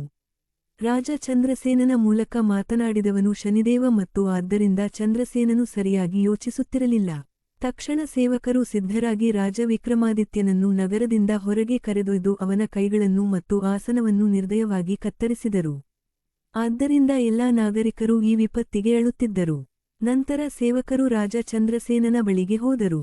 ರಾಜನು ಹೇಳಿದನು, ಅವನು ತನ್ನ ಕೈಕಾಲುಗಳನ್ನು ಕತ್ತರಿಸಿದ ನಂತರ ಬದುಕುಳಿದನೋ ಅಥವಾ ಸತ್ತನೋ ಎಂದು ಯೋಚಿಸುವುದರಲ್ಲಿ ಅರ್ಥವಿಲ್ಲ, ಏಕೆಂದರೆ ಅವನು ಖಂಡಿತವಾಗಿಯೂ ಸಾಯುತ್ತಾನೆ. ಈಗ ರಾಜ ವಿಕ್ರಮಾದಿತ್ಯನು ತೀವ್ರ ದೇಹದ ನೋವು, ಹಸಿವು ಮತ್ತು ಬಾಯಾರಿಕೆಯಿಂದ ಹಗಲು ರಾತ್ರಿ ತೀವ್ರ ಸಂಕಟದಲ್ಲಿದ್ದನು. ಅವನು ನೀರಿಲ್ಲದೆ ಮೀನಿನಂತೆ ನಡುಗುತ್ತಿದ್ದನು. ಆ ಮೂಲಕ ಹಾದುಹೋಗುತ್ತಿದ್ದ ಕೆಲವು ಜನರು ಅವನನ್ನು ನೋಡಿ ಅವನ ಬಗ್ಗೆ ತುಂಬಾ ವಿಷಾದಿಸಿದರು. ಆದರೆ ರಾಜ ಚಂದ್ರಸೇನನು ಅವನಿಗೆ ನೀರು ಅಥವಾ ಆಹಾರವನ್ನು ನೀಡಬಾರದೆಂಬ ಆದೇಶವನ್ನು ಪಾಲಿಸದಿದ್ದರೆ ಅದು ಅತೃಪ್ತನಾಗಬಹುದೆಂಬ ಭಯದಿಂದ ಅವರು ಅಸಹಾಯಕರಾಗಿದ್ದರು. ವಿಕ್ರಮಾದಿತ್ಯನು ಸಹ ಅಳುತ್ತಿದ್ದನು ಮತ್ತು ಶನಿದೇವನ ಕರುಣೆಯನ್ನು ಬೇಡುತ್ತಿದ್ದನು. ಆದ್ದರಿಂದ ಶನಿದೇವನು ಕರುಣಾಮಯಿ ಮತ್ತು ಕರುಣಾಮಯಿಯಾದನು ಮತ್ತು ರಾಜ ವಿಕ್ರಮಾದಿತ್ಯನು ಈಗ ದುಃಖದ ಮಿತಿಗೆ ತಳ್ಳಲ್ಪಟ್ಟಿದ್ದಾನೆ ಎಂದು ಭಾವಿಸಿದನು. ಆದ್ದರಿಂದ ಅವನು ರಾಜ ಚಂದ್ರಸೇನನನ್ನು ಕರುಣೆಯಿಂದ ಯೋಚಿಸುವಂತೆ ಮಾಡಿದನು ಮತ್ತು ಆದ್ದರಿಂದ ಅವನು ಅಂಗವಿಲ್ಲದ ಕಳ್ಳನಿಗೆ ಆಹಾರ ಮತ್ತು ನೀರನ್ನು ನೀಡುವುದು ಸರಿ ಎಂದು ಆದೇಶಿಸಿದನು. ಆಗ ರಾಜ ವಿಕ್ರಮಾದಿತ್ಯನಿಗೆ ಸಾಕಷ್ಟು ಆಹಾರ ಮತ್ತು ನೀರು ಸಿಕ್ಕಿತು. ಆದರೆ ಕೈಕಾಲುಗಳಿಲ್ಲದ ಕಾರಣ ಅವನಿಗೆ ಯಾವಾಗಲೂ ನೋವುಂಟಾಗುತ್ತಿತ್ತು ಮತ್ತು ಆ ನೋವಿನಿಂದಾಗಿ ಹಗಲು ರಾತ್ರಿ ಕಿರುಚುತ್ತಿದ್ದ. ವಿಕ್ರಮಾದಿತ್ಯ 2 ವರ್ಷಗಳ ಕಾಲ ಈ ಸ್ಥಿತಿಯಲ್ಲಿ ಬಳಲುತ್ತಿದ್ದ. ನಂತರ ಒಂದು ದಿನ ಒಬ್ಬ ತೈಲ ಮನುಷ್ಯನ ಹೆಂಡತಿ ತನ್ನ ಅತ್ತೆಯಂದಿರ ಬಳಿಗೆ ಹೋಗುತ್ತಿದ್ದಳು. ಆ ದಿನಗಳಲ್ಲಿ ಕೆಲವು ಜನರಿಗೆ ಪ್ರಯಾಣವನ್ನು 4 ಬಲಿಷ್ಠ ಪುರುಷರು ಕುರ್ಚಿಯ ಮೇಲೆ ಪ್ರಯಾಣಿಕನನ್ನು ಹೊತ್ತುಕೊಂಡು ಹೋಗುತ್ತಿದ್ದರು ಮತ್ತು ಅವಳನ್ನು ಹಾಗೆ ತನ್ನ ಅತ್ತೆಯಂದಿರ ಬಳಿಗೆ ಕರೆದೊಯ್ಯುತ್ತಿದ್ದರು. ಅವಳು ವಿಕ್ರಮಾದಿತ್ಯ ಮಲಗಿದ್ದ ಕಾಡಿನ ಮೂಲಕ ಹಾದು ಹೋಗುತ್ತಿದ್ದಳು, ಕೈಕಾಲುಗಳಿಲ್ಲದವಳು. ಅವಳು ಮೂಲತಃ ಉಜ್ಜಯಿನಿಯವಳು ಮತ್ತು ಅವಳ ಅತ್ತೆಯಂದಿರು ತಮ್ಲಿಂಡಾ ನಗರದಲ್ಲಿಯೇ ಇದ್ದರು. ಅದು ಅವಳ ದಾರಿಯಲ್ಲಿದ್ದರಿಂದ ಅವಳು ರಾಜ ವಿಕ್ರಮಾದಿತ್ಯನನ್ನು ನೋಡಿದಳು. ರಾಜ ಅಲ್ಲಿ ಏಕೆ ಇದ್ದಾನೆ ಎಂದು ಅವಳು ಆಶ್ಚರ್ಯಪಟ್ಟಳು. ಆದ್ದರಿಂದ ಅವಳು ಕೆಳಗೆ ಇಳಿದು ಅವನ ಹತ್ತಿರ ಹೋಗಿ ಅವನ ಕೈಕಾಲುಗಳಿಲ್ಲದೆ ಅವನು ಭಯಾನಕ ಪರಿಸ್ಥಿತಿಯಲ್ಲಿರಬೇಕು ಎಂದು ಭಾವಿಸಿದಳು. ರಾಜ ವಿಕ್ರಮಾದಿತ್ಯ ಅವಳನ್ನು ನೋಡಿ, ನೀನು ಮತ್ತು ನಿನ್ನ ಪತಿ ಬಹಳ ಕಾಲ ಬದುಕಲಿ ಮತ್ತು ಮನೆಯಿಂದ ಯಾವುದೇ ಸುದ್ದಿಯನ್ನು ವಿವರವಾಗಿ ನನಗೆ ತಿಳಿಸು ಎಂದು ಹೇಳಿದನು. ಅವಳು ಹೇಳಿದಳು, ಎಲ್ಲರೂ ಚೆನ್ನಾಗಿದ್ದಾರೆ ಮತ್ತು ಮನೆಗೆ ಹಿಂತಿರುಗಿ ಚೆನ್ನಾಗಿದ್ದಾರೆ. ಆದರೆ ಇದು ನಿಮಗೆ ಹೇಗೆ ಸಂಭವಿಸಿತು? ಅವನು ಉತ್ತರಿಸಿದಾಗ, ಇದು ನನ್ನ ಅದೃಷ್ಟದ ಪರಿಣಾಮ. ಹಾಗಾದರೆ ಅದು ನಿಮಗೆ ಸಿಕ್ಕ ಅದೃಷ್ಟ. ನಂತರ ಅವಳು ತನ್ನ ಸುತ್ತಲೂ ಇದ್ದ ಇತರ ಪುರುಷರಿಗೆ ರಾಜನನ್ನು ಕುರ್ಚಿಯ ಮೇಲೆ ಹೊತ್ತುಕೊಂಡು ಹೋಗಲು ಹೇಳಿದಳು ಮತ್ತು ಅವನನ್ನು ಬಹಳ ಗೌರವದಿಂದ ತನ್ನ ಮನೆಗೆ ಕರೆತಂದಳು. ಎಣ್ಣೆಗಾಯಿ, ಅವಳ ಮಾವ, ಕೈಕಾಲು ಇಲ್ಲದ ರಾಜನನ್ನು ನೋಡಿದಾಗ ಅವರು ತುಂಬಾ ಭಯಭೀತರಾದರು. ಈ ಕಳ್ಳನನ್ನು ಬೆಂಬಲಿಸುತ್ತಿರುವುದು ರಾಜ ಚಂದ್ರಶೇಖರನಿಗೆ ತಿಳಿದಿದ್ದರೆ ಅವನು ಕೋಪಗೊಳ್ಳುತ್ತಾನೆ ಎಂದು ಎಣ್ಣೆಗಾಯಿ ಭಾವಿಸಿದನು. ರಾಜನಿಂದ ಶಿಕ್ಷೆಗೊಳಗಾಗುವುದು ದೊಡ್ಡ ತಪ್ಪು. ಆದರೆ ಅವನ ಸೊಸೆ, ಈ ಕೈಕಾಲು ಇಲ್ಲದ ವ್ಯಕ್ತಿ ವಾಸ್ತವವಾಗಿ ಉಜ್ಜಯಿನಿಯ ರಾಜ ವಿಕ್ರಮಾದಿತ್ಯ ಮತ್ತು ಅವನನ್ನು ತಮ್ಮ ಮನೆಗೆ ಕರೆತರುವುದು ಅವರ ಅದೃಷ್ಟ ಎಂದು ಹೇಳಿದಳು. ರಾಜನು ಕಸದ ರಾಶಿಯಲ್ಲಿ ಎಸೆಯಲ್ಪಟ್ಟ ಆಭರಣದಂತೆ ಎಂದು ಅವಳು ಮತ್ತಷ್ಟು ಹೇಳಿದಳು. ಮನವರಿಕೆಯಾಗದ ಎಣ್ಣೆಗಾಯಿ ರಾಜ ಚಂದ್ರಸೇನ್ ಅವರನ್ನು ನೋಡಲು ಹೋದಳು ಮತ್ತು ಕೈಕಾಲು ಇಲ್ಲದ ಕಳ್ಳನ ಬಗ್ಗೆ ಕರುಣೆ ತೋರಿ ಶಿಕ್ಷೆಗೊಳಗಾದ ಕಳ್ಳನನ್ನು ಮನೆಯಲ್ಲಿ ಇರಿಸಲು ಬಯಸುವುದಾಗಿ ಹೇಳಿದಳು. ಆದ್ದರಿಂದ ರಾಜನು ಎಣ್ಣೆಗಾರನಿಗೆ ಕೈಕಾಲುಗಳಿಲ್ಲದ ಕಳ್ಳನನ್ನು ಮನೆಗೆ ಕರೆತರಲು ಅವಕಾಶ ನೀಡಿದನು. ವಿಕ್ರಮಾದಿತ್ಯನು ಅವನಿಗೆ, ದಯವಿಟ್ಟು ನಾನು ಯಾರೆಂದು ಯಾರಿಗೂ ಬಹಿರಂಗಪಡಿಸಬೇಡಿ. ಇದು ನನ್ನ ವಿಷಯ. ನೀವು ಇಲ್ಲೇ ಇರುತ್ತೀರಿ ಮತ್ತು ನಾನು ನಿಮಗೆ ಆಹಾರ ಮತ್ತು ಬಟ್ಟೆ ಇತ್ಯಾದಿಗಳನ್ನು ಒದಗಿಸುತ್ತೇನೆ. ಮತ್ತು ಕಡಲೆಕಾಯಿ ಮತ್ತು ಇತರ ಬೀಜಗಳಿಂದ ಎಣ್ಣೆಯನ್ನು ಹೊರತೆಗೆಯಲು ನೀವು ನನಗೆ ಗ್ರೈಂಡರ್ ಅನ್ನು ನಿರ್ವಹಿಸಲು ಸಹಾಯ ಮಾಡಬಹುದು. ಆಗ ರಾಜನು ಒಪ್ಪಿಕೊಂಡನು, ನೀವು ನನಗೆ ಈ ಉಪಕಾರವನ್ನು ಬಹಳ ಬುದ್ಧಿವಂತಿಕೆಯಿಂದ ಮಾಡಿದ್ದೀರಿ ಮತ್ತು ನನಗೆ ಸಂಭವಿಸಲಿರುವ ವಿಪತ್ತಿನಿಂದ ನನ್ನನ್ನು ರಕ್ಷಿಸಿದ್ದೀರಿ. ನಾನು ತುಂಬಾ ಕೃತಜ್ಞನಾಗಿದ್ದೇನೆ. ಈ ರೀತಿಯ ವ್ಯವಸ್ಥೆಯೊಂದಿಗೆ, ಸಹಜವಾಗಿ, ಬಹಳಷ್ಟು ಕಷ್ಟಗಳೊಂದಿಗೆ, ರಾಜನು ಮುಂದಿನ 7 ವರ್ಷಗಳ ಕಾಲ ಎಣ್ಣೆಗಾರನೊಂದಿಗೆ ಇದ್ದನು. ಈಗ ಮುಂದಿನ ಪೋಷಕರ ಕಥೆಗೆ ನಿಮ್ಮ ಗಮನ ಹೆಚ್ಚು ಬೇಕು ನನ್ನ ಸ್ನೇಹಿತರೆ. ಒಂದು ಸಂಜೆ, ರಾಜ ವಿಕ್ರಮಾದಿತ್ಯನು ಗ್ರೈಂಡರ್ ಅನ್ನು ಚಲಾಯಿಸುವಾಗ ಹೇಗೋ ಹಾಡಲು ಪ್ರಾರಂಭಿಸಿದನು. ರಾಗದೀಪದ ಸಂಗೀತ ಸಂಯೋಜನೆಯನ್ನು ಹೆಚ್ಚಾಗಿ ಸಂಜೆ ಕಲಾವಿದರು ಹಾಡುತ್ತಾರೆ ಅಥವಾ ನುಡಿಸುತ್ತಾರೆ. ಆದ್ದರಿಂದ ರಾಜನು ರಾಗದೀಪವನ್ನು ತೀವ್ರ ನಿಖರತೆಯೊಂದಿಗೆ ಮತ್ತು ಅತ್ಯಂತ ಮಧುರವಾದ ಧ್ವನಿಯೊಂದಿಗೆ ಹಾಡುತ್ತಿದ್ದನು.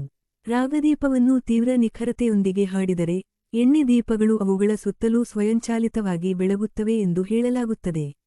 ಪರಿಸ್ಥಿತಿ ಹೀಗಿದ್ದಾಗ, ರಾಜ ಹಾಡಲು ಪ್ರಾರಂಭಿಸುತ್ತಿದ್ದಂತೆ ಸಾವಿರಾರು ಎಣ್ಣೆ ದೀಪಗಳು ಸ್ವಯಂಚಾಲಿತವಾಗಿ ಬೆಳಗಿದವು.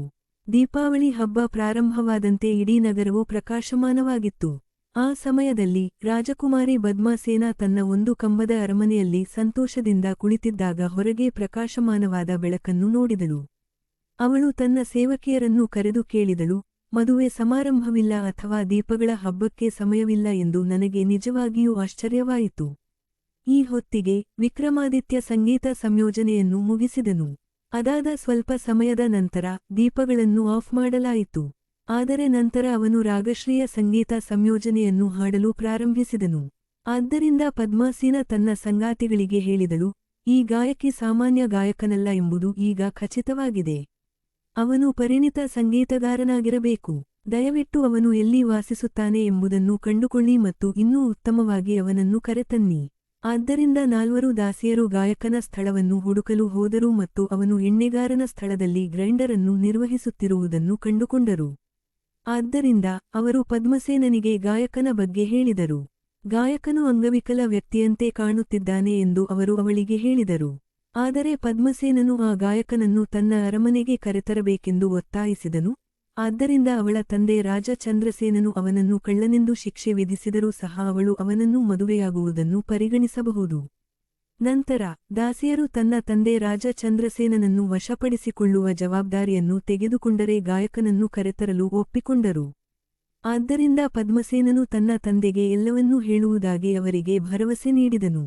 ನಂತರ ದಾಸಿಯರು ಗಾಯಕಿಯನ್ನು ತನ್ನ ಅರಮನೆಗೆ ಕರೆತಂದರೂ ಪದ್ಮಸೇನನು ವಿಕ್ರಮಾದಿತ್ಯನಿಗೆ, ದಯವಿಟ್ಟು ನಿಮ್ಮ ಹಾಡನ್ನು ಮುಂದುವರಿಸಿ, ಏಕೆಂದರೆ ನಾನು ನಿಮ್ಮ ಸಂಗೀತವನ್ನು ಕೇಳಲು ತುಂಬಾ ಉತ್ಸುಕನಾಗಿದ್ದೇನೆ ಎಂದು ಹೇಳಿದನು. ಆದ್ದರಿಂದ ರಾಜನು ರಾಜಕುಮಾರಿಯ ಅರಮನೆಯಲ್ಲಿ ಬಹಳ ಮಧುರವಾದ ಧ್ವನಿಯಲ್ಲಿ ಪರಿಣಿತನಂತೆ ಹಾಡಲು ಪ್ರಾರಂಭಿಸಿದನು. ರಾಜ ಚಂದ್ರಸೇನನು ತನ್ನ ಅರಮನೆಯಲ್ಲಿ ಅವನ ಹಾಡನ್ನು ಕೇಳಬಲ್ಲನು. ಆದ್ದರಿಂದ ಅವನು ದಾಸಿಯರನ್ನು ಕೇಳಿದನು, ರಾಜಕುಮಾರಿಯ ಅರಮನೆಯಲ್ಲಿ ಏನು ನಡೆಯುತ್ತಿದೆ? ಹಗಲು ರಾತ್ರಿ ಹಬ್ಬ ನಡೆಯುತ್ತಿರುವಂತೆ. ಆದ್ದರಿಂದ ಸೇವಕಿಯರು, ದಯವಿಟ್ಟು ರಾಜಕುಮಾರಿಯ ಅರಮನೆಗೆ ಹೋಗಿ ಅದನ್ನು ನೀವೇ ನೋಡಿ ಎಂದು ವಿನಂತಿಸಿದರು. ಆದರೆ ರಾಜನು ಆಗ ತುಂಬಾ ನಿದ್ರಿಸುತ್ತಿದ್ದರಿಂದ ಅವನು ತನ್ನ ಮಗಳು ರಾಜಕುಮಾರಿಯನ್ನು ಭೇಟಿ ಮಾಡುವುದನ್ನು ಮುಂದೂಡಿದನು. ರಾಜ ವಿಕ್ರಮಾದಿತ್ಯನು ರಾಜಕುಮಾರಿಯ ಅರಮನೆಯಲ್ಲಿ ತುಂಬಾ ಚಿಂತೆಗಳಿಂದ ಕುಳಿತಿದ್ದನು. ಶನಿದೇವನ 7 ವರ್ಷಗಳ ಶಾಪವು ಕಡಿಮೆಯಾಗುವ ಹಂತದಲ್ಲಿತ್ತು. ಆದ್ದರಿಂದ ಶನಿದೇವನು ತನ್ನಿಂದ ಯಾವಾಗ ಪ್ರಸನ್ನನಾಗಿ ತನ್ನ ಉಜ್ಜಯಿನಿ ನಗರಕ್ಕೆ ಹಿಂತಿರುಗುತ್ತಾನೆ ಎಂದು ಅವನು ಯೋಚಿಸುತ್ತಿದ್ದನು. ಅವನು ಈ ರೀತಿ ಯೋಚಿಸುತ್ತಿರುವಾಗ ಶನಿದೇವನು ಅವನ ಮುಂದೆ ಸಂತೋಷದಿಂದ ಕಾಣಿಸಿಕೊಂಡನು. ಶನಿದೇವನು ಅವನಿಗೆ, ಅಜ್ಞಾನದಿಂದಾಗಿ ನೀನು ನನ್ನನ್ನು ಗುರುತಿಸಿಲ್ಲ ಎಂದು ತೋರುತ್ತದೆ. ನನ್ನ ಕೋಪವನ್ನು ನೀನು ಸಾಕಷ್ಟು ಅನುಭವಿಸಲಿಲ್ಲವೇ ಎಂದು ಹೇಳಿದನು. ಆದ್ದರಿಂದ ರಾಜನು ಎದ್ದು ನಿಲ್ಲಲು ಪ್ರಯತ್ನಿಸಿದನು, ಆದರೆ ಅಂಗವಿಲ್ಲದೆ ಶನಿದೇವನಿಗೆ ನಮಸ್ಕರಿಸುವ ಸನ್ನೆಯಲ್ಲಿ ನೆಲದ ಮೇಲೆ ಮಲಗಿದನು. ನಂತರ ಶನಿದೇವನು, ರಾಜ ವಿಕ್ರಮಾದಿತ್ಯ, ನಾನು ನಿನ್ನಿಂದ ಸಂತೋಷಗೊಂಡಿದ್ದೇನೆ, ಆದ್ದರಿಂದ ನನ್ನಿಂದ ಯಾವುದೇ ಆಶೀರ್ವಾದವನ್ನು ಕೇಳಿ ಮತ್ತು ನಾನು ನಿನ್ನ ಆಸೆಯನ್ನು ಪೂರೈಸುತ್ತೇನೆ ಎಂದು ಹೇಳಿದನು. ಆಗ ರಾಜ ಹೇಳಿದ, ನೀನು ಕರುಣಿಸಬೇಕೆಂದು ಮತ್ತು ಮಾನವಕುಲಕ್ಕೆ ಇನ್ನು ಮುಂದೆ ಯಾವುದೇ ತೊಂದರೆ ನೀಡಬಾರದೆಂದು ನಾನು ಬಯಸುತ್ತೇನೆ. ನಾನು ಬಹಳಷ್ಟು ಕಷ್ಟಗಳನ್ನು ಅನುಭವಿಸಿದ್ದೇನೆ, ಆದರೆ ಉಳಿದ ಜನರು ನಾನು ಅನುಭವಿಸಿದಷ್ಟು ದುಃಖವನ್ನು ಸಹಿಸಲು ಸಾಧ್ಯವಿಲ್ಲ. ಶನಿದೇವ, ನಿನ್ನಿಂದ ನಾನು ವರವಾಗಿ ಕೇಳುತ್ತಿರುವುದು ಅದೊಂದೇ. ಆದ್ದರಿಂದ ಶನಿದೇವ ತನ್ನ ಅಂಗಗಳನ್ನು ಪುನಃ ಸ್ಥಾಪಿಸಿ ತನ್ನ ದೇಹವನ್ನು ಮತ್ತೆ ಸುಂದರಗೊಳಿಸಿದನು. ಆಗ ರಾಜನು ಶನಿದೇವನಿಗೆ ನಮಸ್ಕರಿಸಿ, ನೀನು ಕರುಣಿಸುತ್ತೀಯ ಮತ್ತು ನೀನು ಮಾನವಕುಲಕ್ಕೆ ಇನ್ನು ಮುಂದೆ ಯಾವುದೇ ತೊಂದರೆ ನೀಡುವುದಿಲ್ಲ ಎಂದು ಹೇಳಿದನು. ಆದ್ದರಿಂದ ಶನಿದೇವ ಹೇಳಿದ, ನಾನು ನಿನ್ನನ್ನು ಬಹಳಷ್ಟು ತೊಂದರೆಗೊಳಿಸಿರಬಹುದು, ಆದರೆ ನಾನು ಗುರುದೇವನಿಗೆ ಎಷ್ಟು ಹೆಚ್ಚು ತೊಂದರೆ ನೀಡಿದ್ದೇನೆ ಎಂದು ನೀನು ನೋಡಬೇಕು. ಗುರುದೇವನ ತೊಂದರೆಗೆ ಹೋಲಿಸಿದರೆ ನಿನ್ನ ತೊಂದರೆ ಅತ್ಯಲ್ಪವಾಗಿ ಕಾಣುತ್ತದೆ. ನಾನು ದೇವರುಗಳನ್ನು ಮತ್ತು ರಾಕ್ಷಸರನ್ನು, ಅಸುರರನ್ನು ಹೇಗೆ ತೊಂದರೆಗೊಳಿಸುತ್ತೇನೆ ಎಂಬುದರ ಕುರಿತು ಕಥೆಗಳನ್ನು ಕೇಳಿ. ಒಂದು ಬೆಳಿಗ್ಗೆ ನಾನು ಗುರುದೇವನಿಗೆ ನಮಸ್ಕರಿಸಿದೆ, ಮತ್ತು ಇದು ಬೃಹಸ್ಪತಿ ಗುರು. ನಂತರ ನಾನು ನನ್ನ ಕೈಗಳನ್ನು ಜೋಡಿಸಿ ಅವನಿಗೆ ಬೇಡಿಕೊಂಡೆ, ದಯವಿಟ್ಟು ಮುಂದಿನ 7 ವರ್ಷಗಳ ಕಾಲ ನನ್ನನ್ನು ನಿಮ್ಮ ರಾಶಿಚಕ್ರ ಚಿಹ್ನೆಯಲ್ಲಿ ಸ್ವೀಕರಿಸಿ. ಆದ್ದರಿಂದ ಗುರುದೇವ ಹೇಳಿದರು, ದಯವಿಟ್ಟು ನನ್ನ ರಾಶಿಚಕ್ರ ಚಿಹ್ನೆಗೆ ಬರಬೇಡಿ. ಮತ್ತು ನಾನು ಉತ್ತರಿಸಿದೆ, ನೀವು ನನ್ನನ್ನು ಇಷ್ಟಪಡುವುದಿಲ್ಲ ಮತ್ತು ನೀವು ನನ್ನನ್ನು ತಪ್ಪಿಸಲು ಬಯಸುತ್ತೀರಿ. ವಾಸ್ತವವಾಗಿ ಯಾರೂ ನನ್ನನ್ನು ಬಯಸುವುದಿಲ್ಲ. ಆದ್ದರಿಂದ ದಯವಿಟ್ಟು ಕನಿಷ್ಠ 5 ವರ್ಷಗಳ ಕಾಲ ಅಥವಾ ಬಹುಶಃ ಕನಿಷ್ಠ 2.5 ವರ್ಷಗಳ ಕಾಲ ನನ್ನನ್ನು ನಿಮ್ಮೊಂದಿಗೆ ಇರಲು ಬಿಡಿ. ಆದರೆ ಗುರುದೇವರು ಇನ್ನೂ ನನ್ನನ್ನು ನಿರಾಕರಿಸಿದರು.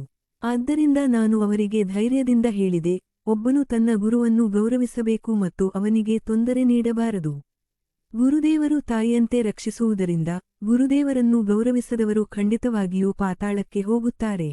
ಆದ್ದರಿಂದ ನಾನು ಗುರುದೇವರಿಗೆ ನಮಸ್ಕರಿಸಿ, ನಾನು ನಿಮ್ಮೊಂದಿಗೆ ಸಂತೋಷಪಟ್ಟಂತೆ ನನ್ನನ್ನು ಏನು ಬೇಕಾದರೂ ಕೇಳಿ. ಆದ್ದರಿಂದ ಗುರುದೇವರು ನನಗೆ ಹೇಳಿದರು, ಮತ್ತೊಮ್ಮೆ ನನಗೆ ತೊಂದರೆ ನೀಡಬೇಡಿ ಎಂದು ನಾನು ಕೇಳುತ್ತಿದ್ದೇನೆ. ಆದ್ದರಿಂದ ನಾನು ಅವನಿಂದ ಸಂತೋಷಪಟ್ಟು ಹೇಳಿದೆ, ನಾನು ನಿಮ್ಮ ರಾಶಿಚಕ್ರ ಚಿಹ್ನೆಯಲ್ಲಿ ಕೇವಲ 15 ಗಂಟೆಗಳ ಕಾಲ ಇರುತ್ತೇನೆ. ಅದು ಮೂಲತಃ 7.5 ಪ್ರಹಾರಗಳು ಮತ್ತು ನೀವು ಈಗ ನನ್ನನ್ನು ನಿರಾಕರಿಸಲು ಸಾಧ್ಯವಿಲ್ಲ. ಆದ್ದರಿಂದ ಅಂತಿಮವಾಗಿ, ಗುರುದೇವರು ಶನಿದೇವನು ತನ್ನ ರಾಶಿಚಕ್ರ ಚಿಹ್ನೆಯಲ್ಲಿ 2.5 ಗಂಟೆಗಳ ಕಾಲ ಇರಬಹುದೆಂದು ಒಪ್ಪಿಕೊಂಡರು.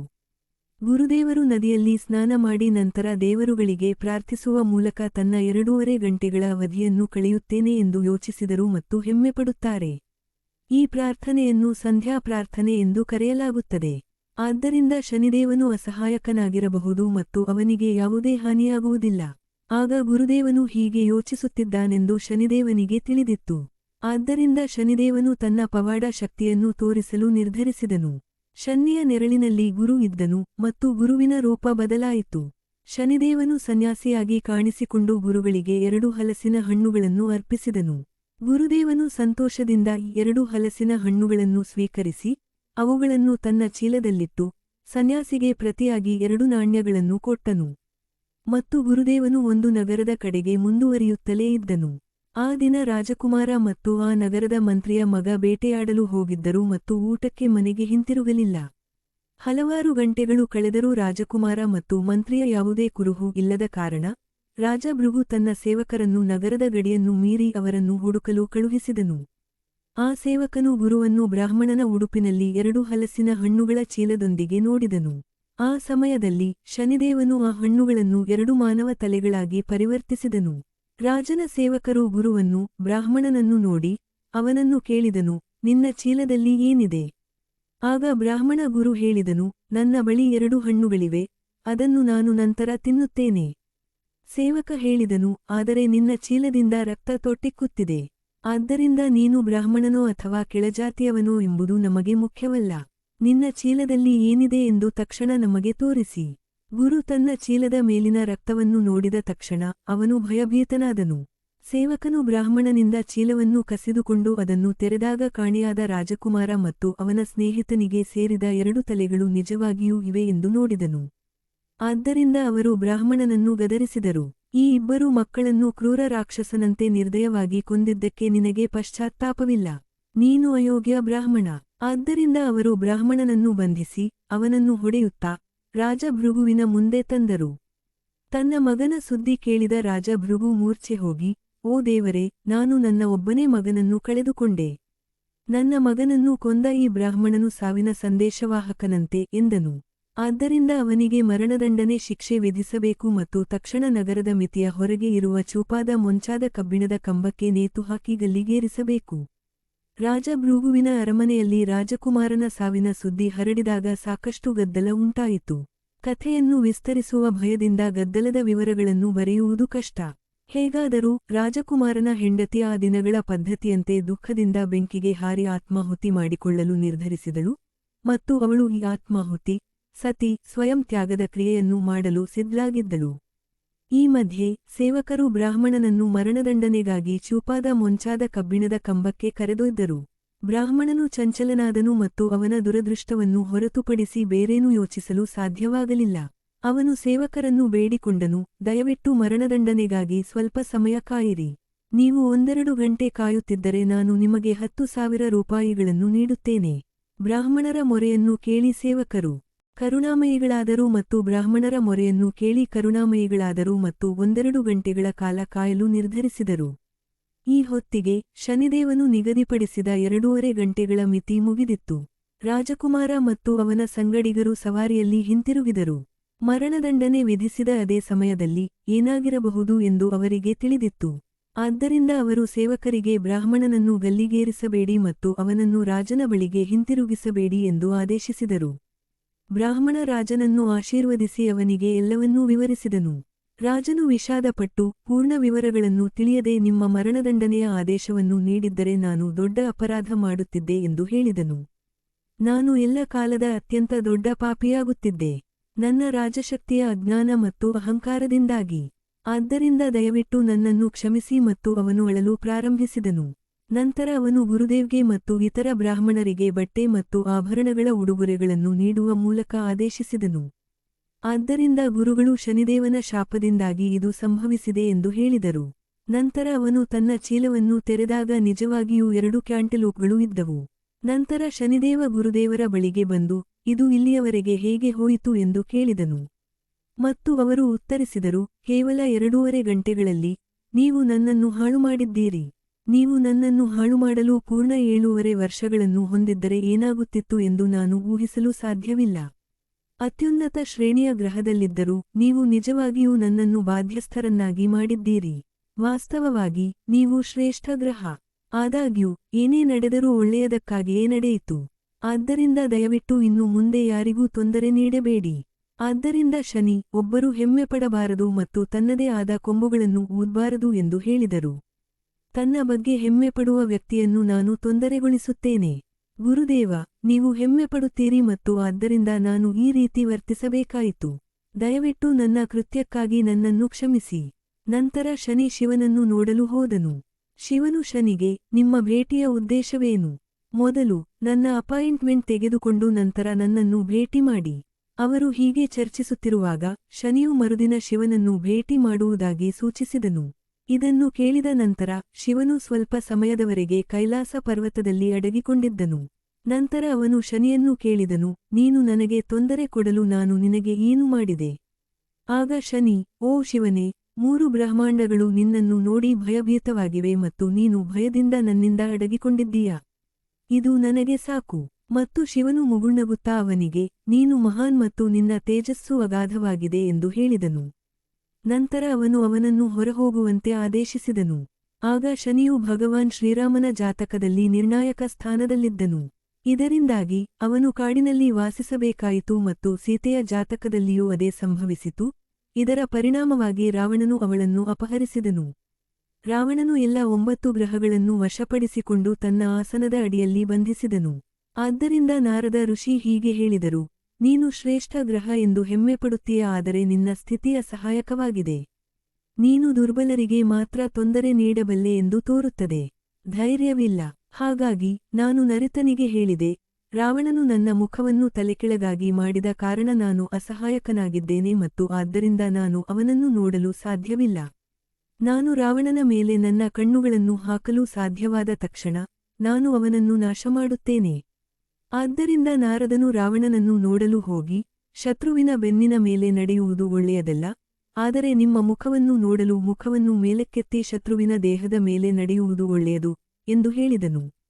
ಆದ್ದರಿಂದ ನೀವು ಅವರ ಮುಖಗಳನ್ನು ನಿಮ್ಮ ಕಡೆಗೆ ತಿರುಗಿಸಬೇಕು. ಆದ್ದರಿಂದ ರಾವಣನು ಒಪ್ಪಿ ಎಲ್ಲಾ ಗ್ರಹಗಳನ್ನು ತಿರುಗಿಸಿದನು. ಶನಿಯು ರಾವಣನ ಮೇಲೆ ಕಣ್ಣು ಹಾಕಲು ಸಾಧ್ಯವಾದ ತಕ್ಷಣ ಅವನು ಅವನನ್ನು ಮತ್ತು ಅವನ ಇಡೀ ಕುಟುಂಬವನ್ನು 6 ತಿಂಗಳಲ್ಲಿ ನಾಶಮಾಡಿದನು ಮತ್ತು ಅಂತಿಮವಾಗಿ ರಾಮನ ಮೂಲಕ ಅವನನ್ನು ಕೊಂದನು. ನಂತರ ಶನಿಯು ರಾಜ ಹರಿಶ್ಚಂದ್ರ ಜಾತಕದ 12ನೆಯ ಮನೆಯ ಅತ್ಯಂತ ಕ್ರೂರ ಸ್ಥಾನಕ್ಕೆ ಬಂದನು. ರಾಜನು ತನ್ನ ರಾಜ್ಯವನ್ನು ಕಳೆದುಕೊಂಡನು. ಅವನು ತುಂಬಾ ಕಷ್ಟದಲ್ಲಿ ಸಿಲುಕಿದ್ದನು. ಅವನು ತನ್ನ ಹೆಂಡತಿಯನ್ನು ಮಾರಬೇಕಾಯಿತು. ಅಷ್ಟೇ ಅಲ್ಲ, ಅವನು ತನ್ನನ್ನು ದೊಂಬ ಎಂಬ ಕೆಳಜಾತಿಯ ವ್ಯಕ್ತಿಗೆ ಮಾರಬೇಕಾಯಿತು. ಶನಿಯ ಪ್ರಭಾವದಿಂದಾಗಿ ರಾಜನಳನು ಋಷಿ ಕೌಶಿಕನ ತಪಸ್ಸಿನ ದಿಗ್ಭ್ರಮೆಯನ್ನುಂಟುಮಾಡಿದನು. ಆದ್ದರಿಂದ ಋಷಿ ಕೌಶಿಕನು ಅವನನ್ನು ಮತ್ತು ಅವನ ರಾಣಿ ದಮಯಂತಿಯವರನ್ನು ಶಪಿಸಿದನು. ಅವರು ಬಹಳಷ್ಟು ದುಃಖವನ್ನು ಅನುಭವಿಸಿದರು. ಶನಿಯು ಹೇಳಿದನು, ನಾನು ರಾಜರಲ್ಲಿ ಶ್ರೇಷ್ಠನನ್ನು ಹೀಗೆಯೇ ತೊಂದರೆಗೊಳಿಸುತ್ತೇನೆ. ಇಂದ್ರದೇವನು ಶನಿದೇವನ ಮಂತ್ರಕ್ಕೆ ಒಳಗಾಗಿದ್ದರಿಂದ ಸರಿಯಾಗಿ ಯೋಚಿಸಲು ಸಾಧ್ಯವಾಗಲಿಲ್ಲ ಮತ್ತು ಗೌತಮ ಋಷಿಯ ಪತ್ನಿಯೊಂದಿಗೆ ಸಂಬಂಧ ಹೊಂದಿದ್ದನು. ಪರಿಣಾಮವಾಗಿ ಇಂದ್ರದೇವನ ದೇಹದಲ್ಲಿ ರಂಧ್ರಗಳು ಉಂಟಾದವು. ಶನಿಯು ಚಂದ್ರನ ಮನೆಯಲ್ಲಿದ್ದಾಗ ಚಂದ್ರನು ತನ್ನ ಗುರುವಿನ ಪತ್ನಿಯನ್ನು ಕೆಟ್ಟ ಉದ್ದೇಶದಿಂದ ಮುಟ್ಟಿದ ನಂತರ ಕಲೆಗಳನ್ನು ಹೊಂದಿದ್ದನು. ಶನಿಯು ವಶಿಷ್ಠ ಋಷಿಯ ಜಾತಕದ ಕೆಟ್ಟ ಸ್ಥಾನದಲ್ಲಿದ್ದಾಗ ಅವನು ತನ್ನ 100 ಮಕ್ಕಳನ್ನು ಕಳೆದುಕೊಂಡನು. ಶರನನ್ನು ಸಹ ತೊಂದರೆಗೊಳಿಸಿದನು. ಶನಿಯ ಮಂತ್ರದಿಂದ ಪರಾಶರ ಎಂಬ ಮೀನುಗಾರ ಮಹಿಳೆಯೊಂದಿಗೆ ಸಂಬಂಧ ಹೊಂದಿದ್ದನು. ಶನಿಯ ಮಂತ್ರದಿಂದ ಪಾಂಡವರು ಎಲ್ಲವನ್ನೂ ಕಳೆದುಕೊಂಡು ಕಾಡಿನಲ್ಲಿ ವಾಸಿಸಬೇಕಾಯಿತು. ಶನಿಯ ಮಂತ್ರದಿಂದ ಕೌರವರು ಕೇವಲ 1 ಕ್ಷಣದಲ್ಲಿ ಎಲ್ಲವನ್ನೂ ಕಳೆದುಕೊಂಡರು. ಶ್ರೀಕೃಷ್ಣನ ವಿಷಯದಲ್ಲೂ ಅದೇ ಸಂಭವಿಸಿತು ಮತ್ತು ಅವನ ಮೇಲೆ ಸಂಯಂತಕ ರತ್ನವನ್ನು ಕದ್ದ ಆರೋಪ ಹೊರಿಸಲಾಯಿತು. ಈ ಘಟನೆಗಳ ಬಗ್ಗೆ ನೀವು ಹರಿವಿಜಯ ಪುಸ್ತಕದಲ್ಲಿ ಇನ್ನಷ್ಟು ಓದಬಹುದು. ನಂತರ ಶ್ರೀಕೃಷ್ಣನು ಹೇಳಿದನು, ನೀನು ಶ್ರೇಷ್ಠ ಗ್ರಹ. ಎಲ್ಲಾ ದೇವರುಗಳು ಮತ್ತು ರಾಕ್ಷಸರು ನಿನ್ನನ್ನು ನೋಡಿ ಭಯಪಡುತ್ತಾರೆ ಎಂದು ಶನಿ ರಾಜ ವಿಕ್ರಮಾದಿತ್ಯನಿಗೆ ಹೇಳಿದನು. ನಾನು ದೇವರುಗಳು ಮತ್ತು ರಾಕ್ಷಸರನ್ನು ಹೀಗೆಯೇ ತೊಂದರೆಗೊಳಿಸುತ್ತೇನೆ. ನನ್ನ ಅಸಾಧಾರಣ ಶಕ್ತಿಯನ್ನು ಪ್ರದರ್ಶಿಸಲು ನಾನು ನಿನ್ನನ್ನು ಸ್ವಲ್ಪ ತೊಂದರೆಗೊಳಿಸಿದೆ. ಆಗ ರಾಜನು ತಕ್ಷಣ ಎದ್ದು ಶನಿದೇವನಿಗೆ ನಮಸ್ಕರಿಸಿ, ನಿನ್ನ ಕರುಣೆಗಾಗಿ ನಾನು ನಿನಗೆ ಶರಣಾಗುತ್ತಿದ್ದೇನೆ ಮತ್ತು ನೀನು ಯಾರಿಗೂ ತೊಂದರೆ ನೀಡದಂತೆ ನನಗೆ ಮೂಳೆಯನ್ನು ನೀಡುವ ಮೂಲಕ ದಯವಿಟ್ಟು ನನಗೆ ದಯೆ ತೋರಿಸು, ಎಂದು ಹೇಳಿದನು. ಸುಶಾನಿ ವಿಕ್ರಮಾದಿತ್ಯನಿಗೆ, ನೀನು ಸಹ ಶ್ರೇಷ್ಠ ಮತ್ತು ನೀನು ಇತರ ಪುರುಷರು ಮತ್ತು ಮಹಿಳೆಯರ ನೋವುಗಳ ಬಗ್ಗೆ ಯೋಚಿಸುತ್ತೀಯ. ನಿನ್ನ ಆಲೋಚನೆಗಳಿಗೆ ಯಾವುದೇ ಸಮಾನತೆ ಇಲ್ಲ. ಮತ್ತು ಅವನು ವಿಕ್ರಮಾದಿತ್ಯನಿಂದ ಸಂತೋಷಪಟ್ಟನು. ಅವನು ವಿಕ್ರಮಾದಿತ್ಯನಿಗೆ ತನ್ನ ವರವನ್ನು ನೀಡಿದನು. ಕಥೆಯನ್ನು ಓದುವ ಅಥವಾ ಕೇಳುವ ಅಥವಾ ಸಂರಕ್ಷಿಸುವವರಿಗೆ ನಾನು ಎಂದಿಗೂ ತೊಂದರೆ ನೀಡುವುದಿಲ್ಲ. ನಾನು ಅವರಿಂದ ಸಂತೋಷಪಡುತ್ತೇನೆ ಮತ್ತು ಅವರನ್ನು ಹಗಲು ರಾತ್ರಿ ರಕ್ಷಿಸುತ್ತೇನೆ. ಕಥೆಯನ್ನು ಓದದ ಅಥವಾ ಕಥೆಯನ್ನು ಅಪಹಾಸ್ಯ ಮಾಡದವರಿಗೆ ನಾನು ಕೋಪವನ್ನು ತರುತ್ತೇನೆ. ಸಂತೋಷದ ಮನಸ್ಥಿತಿಯಲ್ಲಿ ಏನನ್ನೂ ತಿನ್ನದೆ ಪ್ರತಿದಿನ ಅಥವಾ ಕನಿಷ್ಠ ಪ್ರತಿ ಶನಿವಾರ ಈ ಶನಿಮಹಾತ್ಮ್ಯವನ್ನು ಓದಬೇಕು. ನೀವು ಇದನ್ನು ಮಾಡಲು ಸಾಧ್ಯವಾಗದಿದ್ದರೆ ನೀವು ಕನಿಷ್ಠ ಈ ಕಥೆಯನ್ನು ಹಗಲು ರಾತ್ರಿ ಕೇಳಬೇಕು. ಇದು ನನಗೆ ಸಂತೋಷವನ್ನು ನೀಡುತ್ತದೆ ಮತ್ತು ನಾನು ಅವರಿಗೆ ತೊಂದರೆ ನೀಡುವುದಿಲ್ಲ, ಎಂದು ಹೇಳಿದನು. ಶನಿದೇವ ವಿಕ್ರಮ್ಗೆ ಮತ್ತಷ್ಟು ಹೇಳಿದನು, ಅಂತಹ ವ್ಯಕ್ತಿಗೆ ಅದೃಷ್ಟವೂ ಇರುತ್ತದೆ ಮತ್ತು ಇದು ನಿನಗೆ ನನ್ನ ಭರವಸೆ. ರಾಜನನ್ನು ಆಶೀರ್ವದಿಸಿದ ನಂತರ ಶನಿದೇವನು ತನ್ನ ನಿವಾಸಕ್ಕೆ ಹೋದನು. ಈಗ ಕೇಳುಗರೆ, ಮುಂದೆ ಏನಾಯಿತು ಎಂಬುದನ್ನು ದಯವಿಟ್ಟು ಗಮನಿಸಿ. ಶನಿದೇವನು ರಾಜಕುಮಾರಿಯರಾದ ಪದ್ಮಸೇನನ ಅರಮನೆಯಲ್ಲಿ ರಾಜ ವಿಕ್ರಮಾದಿತ್ಯನನ್ನು ಭೇಟಿಯಾದಾಗ, ರಾಜ ವಿಕ್ರಮಾದಿತ್ಯನ ದೇಹವು ಸೂರ್ಯನು ಬೆಳಗುತ್ತಿರುವಂತೆ ತುಂಬಾ ಪ್ರಕಾಶಮಾನವಾಯಿತು. ರಾಜ ಚಂದ್ರಸೇನನು ಅವನನ್ನು ನೋಡಿದಾಗ ತುಂಬಾ ದಿಗ್ಭ್ರಮೆಗೊಂಡನು ಮತ್ತು ಮೂಕನಾದನು, ಏಕೆಂದರೆ ಅವನು ಮದನನ ಸುಂದರವಾದ ಪ್ರತಿಮೆಯಂತೆ ಕಾಣುತ್ತಿದ್ದನು. ಮದನನು ಗ್ರೀಕ್ ಪುರಾಣದ ಪ್ರೀತಿಯ ಸುಂದರ ದೇವರು ಕ್ಯೂಪಿಡ್ ಅಥವಾ ಎರೋಸ್ಗೆ ಹೋಲುವ ಹಿಂದೂ ಧರ್ಮಗ್ರಂಥಗಳ ಪ್ರಕಾರ, ಪದ್ಮಸೇನನು ವಿಕ್ರಮಾದಿತ್ಯನನ್ನು ಮದುವೆಯಾದಾಗ ಗ್ರೀಕ್ ಪುರಾಣದ ಪ್ರೀತಿಯ ಸುಂದರ ದೇವರು. ಈ ಸಮಯದಲ್ಲಿ ರಾಜ ಚಂದ್ರಸೇನನು ರಾಜ ವಿಕ್ರಮಾದಿತ್ಯನನ್ನು ಕೇಳಿದನು, ಸರ್, ನೀವು ಯಾರು? ಮತ್ತು ಅವನು ಉತ್ತರಿಸಿದನು, ನಾನು ನಿಮ್ಮ ಕಳ್ಳ. ಆದ್ದರಿಂದ ಮೊದಲನೆಯದಾಗಿ ದಯವಿಟ್ಟು ವ್ಯಾಪಾರಿ ಶ್ರೀಪತಿಯನ್ನು ಕರೆತನ್ನಿ. ಆದ್ದರಿಂದ ಸೇವಕರ ಗುಂಪು ಹಾಸಿಗೆಯ ಮೇಲೆ ವಿಶ್ರಾಂತಿ ಪಡೆಯುತ್ತಿದ್ದ ವ್ಯಾಪಾರಿ ಶ್ರೀಪತಿಯನ್ನು ಕರೆತರಲು ಧಾವಿಸಿತು. ಸೇವಕನು ಅವನಿಗೆ ಹೇಳಿದನು, ರಾಜನು ನಿನ್ನನ್ನು ತನ್ನ ಆಸ್ಥಾನಕ್ಕೆ ಕರೆದಿದ್ದಾನೆ, ಆದ್ದರಿಂದ ದಯವಿಟ್ಟು ಬೇಗನೆ ಹೋಗು. ಆದ್ದರಿಂದ ವ್ಯಾಪಾರಿ ರಾಜನ ಆಸ್ಥಾನಕ್ಕೆ ಧಾವಿಸಿ ರಾಜನ ಮುಂದೆ ನಮಸ್ಕರಿಸಿದನು. ರಾಜನು ವ್ಯಾಪಾರಿಯನ್ನು ಕೇಳಿದಾಗ, ವ್ಯಾಪಾರಿಯು ರಾಜ ವಿಕ್ರಮಾದಿತ್ಯನನ್ನು ತೋರಿಸುತ್ತಾ, ಇವನೇ ನಿಜವಾಗಿಯೂ ಕಳ್ಳ. ಆದ್ದರಿಂದ ದಯವಿಟ್ಟು ನನ್ನ ಮನೆಗೆ ಬನ್ನಿ ಎಂದು ಉತ್ತರಿಸಿದನು. ಅವರೆಲ್ಲರೂ ಕಲಾವಿದನ ಸ್ಟುಡಿಯೋವನ್ನು ತಲುಪಿದಾಗ, ಚಿತ್ರದಲ್ಲಿರುವ ನಿರ್ಜೀವ ಹಂಸವು ಅವನು ನುಂಗಿದ ಮುತ್ತಿನ ಹಾರವನ್ನು ಹೊರತೆಗೆದಿರುವುದನ್ನು ಅವರು ಗಮನಿಸಿದರು. ಎಲ್ಲರೂ ಇದನ್ನು ನೋಡಿ ಆಶ್ಚರ್ಯಚಕಿತರಾದರು ಮತ್ತು ಅಸಾಧ್ಯವಾದರೂ ನಿರ್ಜೀವ ಹಂಸವು ವಾಸ್ತವವಾಗಿ ಮುತ್ತಿನ ಹಾರವನ್ನು ನುಂಗಿತು ಎಂದು ಹೇಳಿದರು. ಮತ್ತು ಈ ಮಹಾನ್ ವ್ಯಕ್ತಿಯನ್ನು ದೂಷಿಸಲಾಗಿದೆ. ವ್ಯಾಪಾರಿ ಇದನ್ನು ನೋಡಿದಾಗ ಅವನು ತುಂಬಾ ಸಂತೋಷಪಟ್ಟನು ಮತ್ತು ತನ್ನ ಮಗಳನ್ನು ವಿಕ್ರಮಾದಿತ್ಯನಿಗೆ ಮದುವೆ ಮಾಡಿಕೊಟ್ಟನು. ನಂತರ ರಾಜ ಚಂದ್ರಸೇನ್ ವಿಕ್ರಮನನ್ನು ಕೇಳಿದನು, ನೀನು ಎಲ್ಲಿಂದ ಬಂದೆ? ನಿನ್ನ ಕುಟುಂಬ ಎಲ್ಲಿದೆ? ನೀನು ಎಲ್ಲಿ ಹುಟ್ಟಿದ್ದೀಯಾ? ಮತ್ತು ಅವನು ಉತ್ತರಿಸಿದನು, ನನ್ನ ಹೆಸರು ವಿಕ್ರಮಾದಿತ್ಯ ಮತ್ತು ನಾನು ಉಜ್ಜಯಿನಿಯ ರಾಜ. ಇದನ್ನು ಕೇಳಿದಾಗ ರಾಜ ಚಂದ್ರಸೇನನು ನಮಸ್ಕರಿಸಿ, ನಾನು ನಿನ್ನನ್ನು ತುಂಬಾ ಅಪರಾಧ ಮಾಡಿದ್ದೇನೆ ಮತ್ತು ಈಗ ದಯವಿಟ್ಟು ನನ್ನ ಮೇಲೆ ಕರುಣಿಸು. ನನಗೆ ಇದು ಮೊದಲೇ ತಿಳಿದಿದ್ದರೆ ನೀನು ಬಳಲುತ್ತಿರಲಿಲ್ಲ. ನಾನು ತಿಳಿಯದೆ ವರ್ತಿಸಿದಾಗ ಇದನ್ನು ಹೇಗೆ ರದ್ದುಗೊಳಿಸಬಹುದು? ವಿಕ್ರಮ್ ಆದಿತ್ಯ ಉತ್ತರಿಸಿದ, ನನ್ನ ಜಾತಕದಲ್ಲಿ ಗ್ರಹದ ಸ್ಥಾನಗಳಿಂದಾಗಿ ಇದು ಸಂಭವಿಸಿದೆ. ಅಲ್ಲದೆ ನಾನು ಶನಿದೇವನನ್ನು ಪೂಜಿಸದ ಕಾರಣ ನಾನು ಬಳಲಬೇಕಾಯಿತು. ನೀವು ಜಾತಕದಲ್ಲಿ ಗ್ರಹದ ಸ್ಥಾನಕ್ಕೆ ಅನುಗುಣವಾಗಿ ಯೋಚಿಸುತ್ತೀರಿ ಮತ್ತು ವರ್ತಿಸುತ್ತೀರಿ. ಈಗ ನೀವು ನನ್ನೊಂದಿಗೆ ಈ ರೀತಿ ಮಾತನಾಡುತ್ತಿದ್ದೀರಿ ಏಕೆಂದರೆ ನಿಮ್ಮ ಜಾತಕದಲ್ಲಿ ಗ್ರಹಗಳು ಅನುಕೂಲಕರ ಸ್ಥಾನದಲ್ಲಿವೆ. ನಂತರ ರಾಜ ಚಂದ್ರಸೇನನು ಈ ಸಂದರ್ಭವನ್ನು ಆಚರಿಸಲು ತನ್ನ ನಿಧಿಗಳಿಂದ ಬಹಳಷ್ಟು ಸಂಪತ್ತನ್ನು ಖರ್ಚು ಮಾಡಿದನು. ಅವನು ದಾನಕ್ಕಾಗಿ ಸಾಕಷ್ಟು ಸಂಪತ್ತನ್ನು ಖರ್ಚು ಮಾಡಿದನು ಮತ್ತು ರಾಜ ವಿಕ್ರಮಾದಿತ್ಯನನ್ನು ಆತಿಥ್ಯ ವಹಿಸಿದ್ದ ತೈಲ ವ್ಯಾಪಾರಿ ಎಂದು ಕರೆದ ಭಿಕ್ಷುಕರನ್ನು ಸಂತೋಷಪಡಿಸಿದನು. ವಿಕ್ರಮ್ ಅವನಿಗೆ ನಮಸ್ಕರಿಸಿ ಅವನಿಗೆ ಬಹಳಷ್ಟು ಭೂಮಿಯನ್ನು ನೀಡುವ ಮೂಲಕ ಅವನನ್ನು ಸಂತೋಷಪಡಿಸಿದನು. ವಿಕ್ರಮ್ ತನ್ನ ಅಳಿಯನಾಗಿ ಪಡೆದಿದ್ದರಿಂದ ಚಂದ್ರಸೇನನು ತನ್ನ ಅಂತ್ಯವಿಲ್ಲದ ಅದೃಷ್ಟವನ್ನು ನೋಡಿ ನಗುತ್ತಿದ್ದನು. ಸುಮಾರು 1 ತಿಂಗಳ ನಂತರ ವಿಕ್ರಮ್ ಚಂದ್ರಸೇನನಿಗೆ ಜೈನಿಗೆ ಹೊರಡುವುದಾಗಿ ಹೇಳಿದನು. ನಂತರ ಚಂದ್ರಸೇನನು ಅವನಿಗೆ ಉಡುಗೊರೆಗಳು, ಸೇವಕರು, ಆನೆಗಳು, ಕುದುರೆಗಳು, ಅವನ ಸೈನ್ಯದ ಒಂದು ಭಾಗ, ನಗರಗಳು ಸೇರಿದಂತೆ ಭೂಮಿಯನ್ನು ನೀಡುವಂತಹ ಎಲ್ಲಾ ಶಿಷ್ಟಾಚಾರಗಳೊಂದಿಗೆ ವಿದಾಯ ಹೇಳಿದನು. ವ್ಯಾಪಾರಿಯು ತನ್ನ ಮಗಳನ್ನು ವಿಕ್ರಮನಿಗೆ ನೀಡಿದಾಗ ದುಬಾರಿ ಆಭರಣಗಳು ಸೇರಿದಂತೆ ಅನೇಕ ಉಡುಗೊರೆಗಳನ್ನು ಸಹ ನೀಡಿದನು. ನಂತರ ರಾಜ ವಿಕ್ರಮಾದಿತ್ಯನು ಎಲ್ಲಾ ಉಡುಗೊರೆಗಳೊಂದಿಗೆ ಉಜ್ಜನಿಗೆ ಬಂದನು. ಸಂತೋಷದ ನಾಗರಿಕರು ಇಡೀ ನಗರವನ್ನು ಅಲಂಕರಿಸಿದರು. ನಂತರ ಒಂದು ಶುಭ ಸಮಯದಲ್ಲಿ ವಿಕ್ರಮನು ಸಿಂಹಾಸನಾರೋಹಣ ಮಾಡಿದನು. ಆ ಸಮಯದಲ್ಲಿ ಅವನು ಭಿಕ್ಷುಕರನ್ನು ಸಂತೋಷಪಡಿಸಲು ಉಡುಗೊರೆಗಳನ್ನು ನೀಡಿದನು. ನಂತರ ಅವನು ಚಿಂತೆಗಳಿಂದ ಮುಕ್ತನಾದನು. ನಂತರ ರಾಜ ವಿಕ್ರಮಾದಿತ್ಯನು ಶನಿದೇವನ ಆರಾಧನೆಯನ್ನು ಅನುಸರಿಸಿದನು. ಅವನ ಆಶೀರ್ವಾದದಿಂದಾಗಿ ಯಾವುದೇ ತೊಂದರೆಗಳಿರಲಿಲ್ಲ. ಕವಿ ತಾತ್ಯಾಜಿ ಮಹಾಪತಿ ಈ ಕಥೆಯನ್ನು ಮಹಾರಾಷ್ಟ್ರದಲ್ಲಿ ಓದಲಾಗಿದೆ ಎಂದು ಹೇಳುತ್ತಾರೆ.